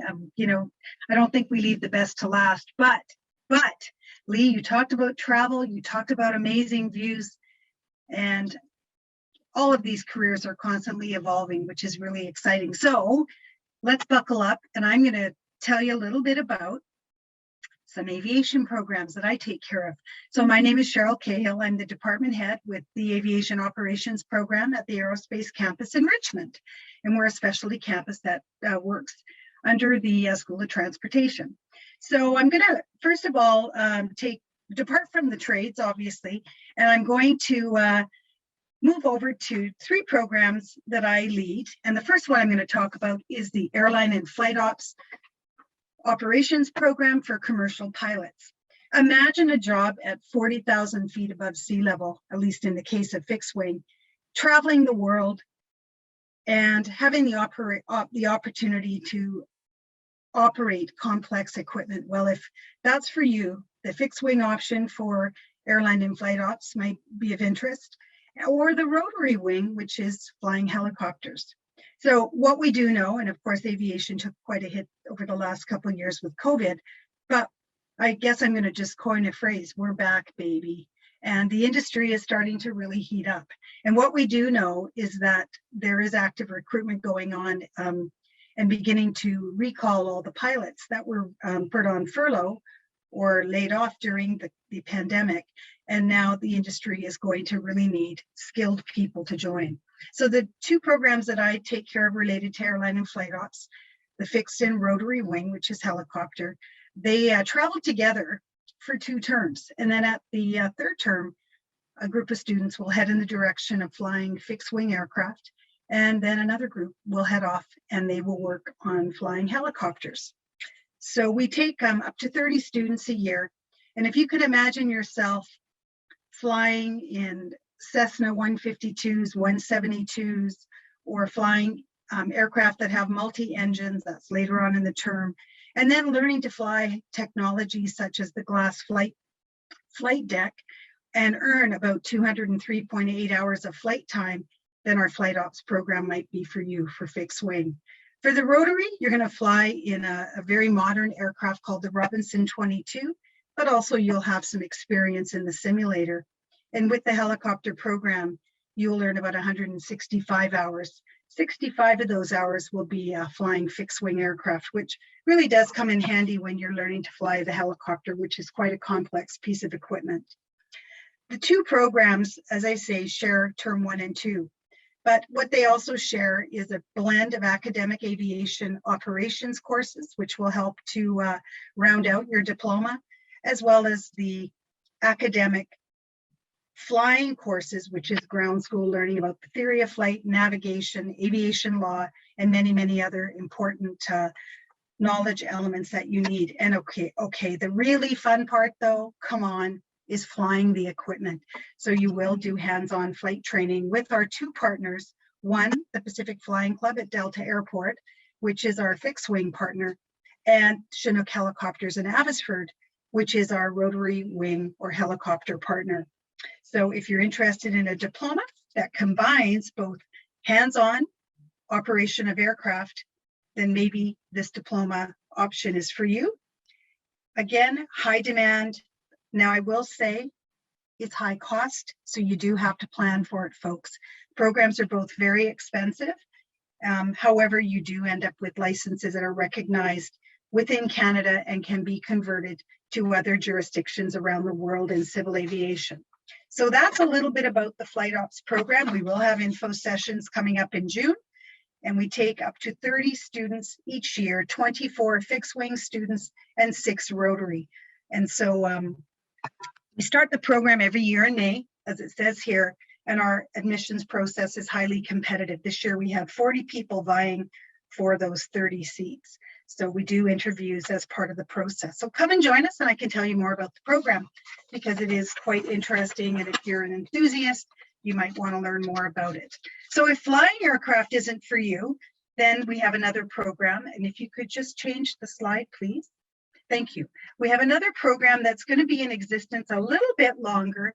And I'll tell you a wee bit about it, but it is the Airport Operations Program. And BCIT is always constantly trying to evolve and reinvent. And right now, this program, which has been around for over 20 years, is under a review. We're still running it. However, we are looking to change the program and the goals and aims of the program to focus more on careers within the aviation sector that have to do with running airlines and operating an airport or other aviation related organizations that do not have to do with the technical or trades focus. So with respect to this program and the one that's coming, the good news is both the one that currently exists and the one we're hoping to launch in September is 2 years in duration. And it's 4 terms of study.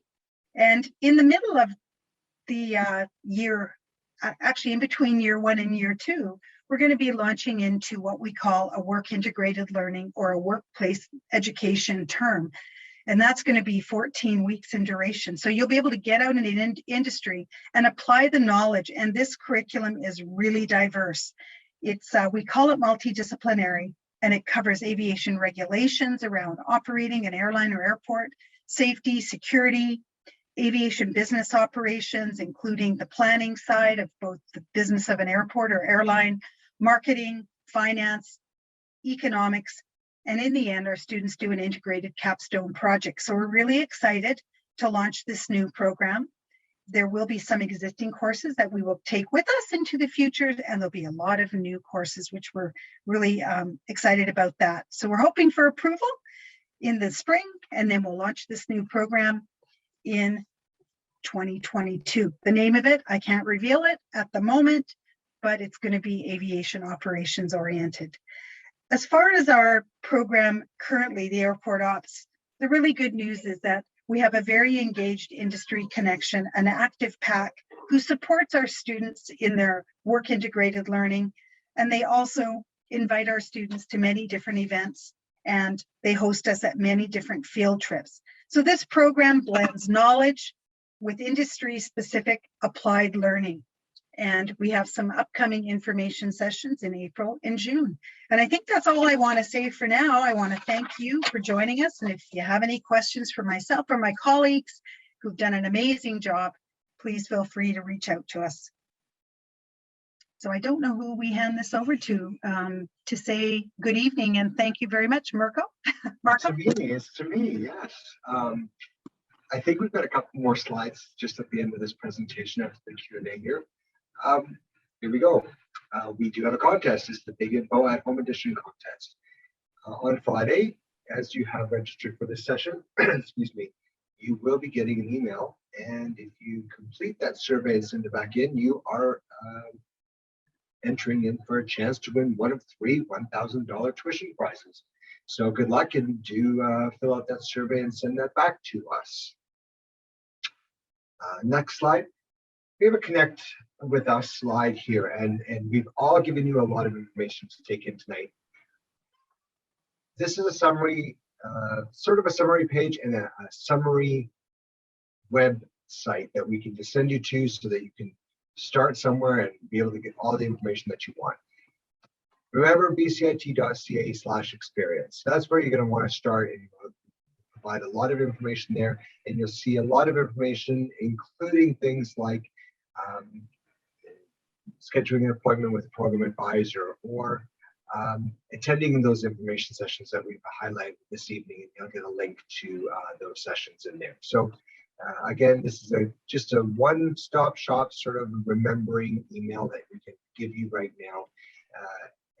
And write that down, bcit.ca, and it'll work out for you to find all the information you need. I don't know if we have any questions that are outstanding here. I want to thank everybody that's been a part of this evening. The presentations have been amazing.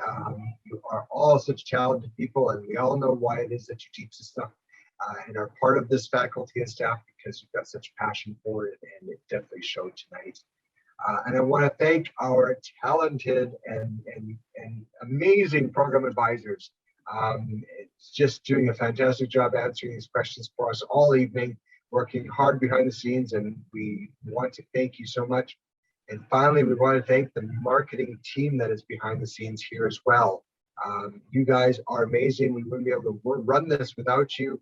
How would we do it? We don't know. But you guys are definitely there, and I want to publicly announce that for you guys. You guys are great. So that all being said, I'm just going to look to see if there's any other questions here. Maybe we got here's one that's one that we can answer out loud, maybe. Or did somebody want to answer the gentleman about waitlist for electrical foundation program? When will I know if I get in? Thank you so much, Janice.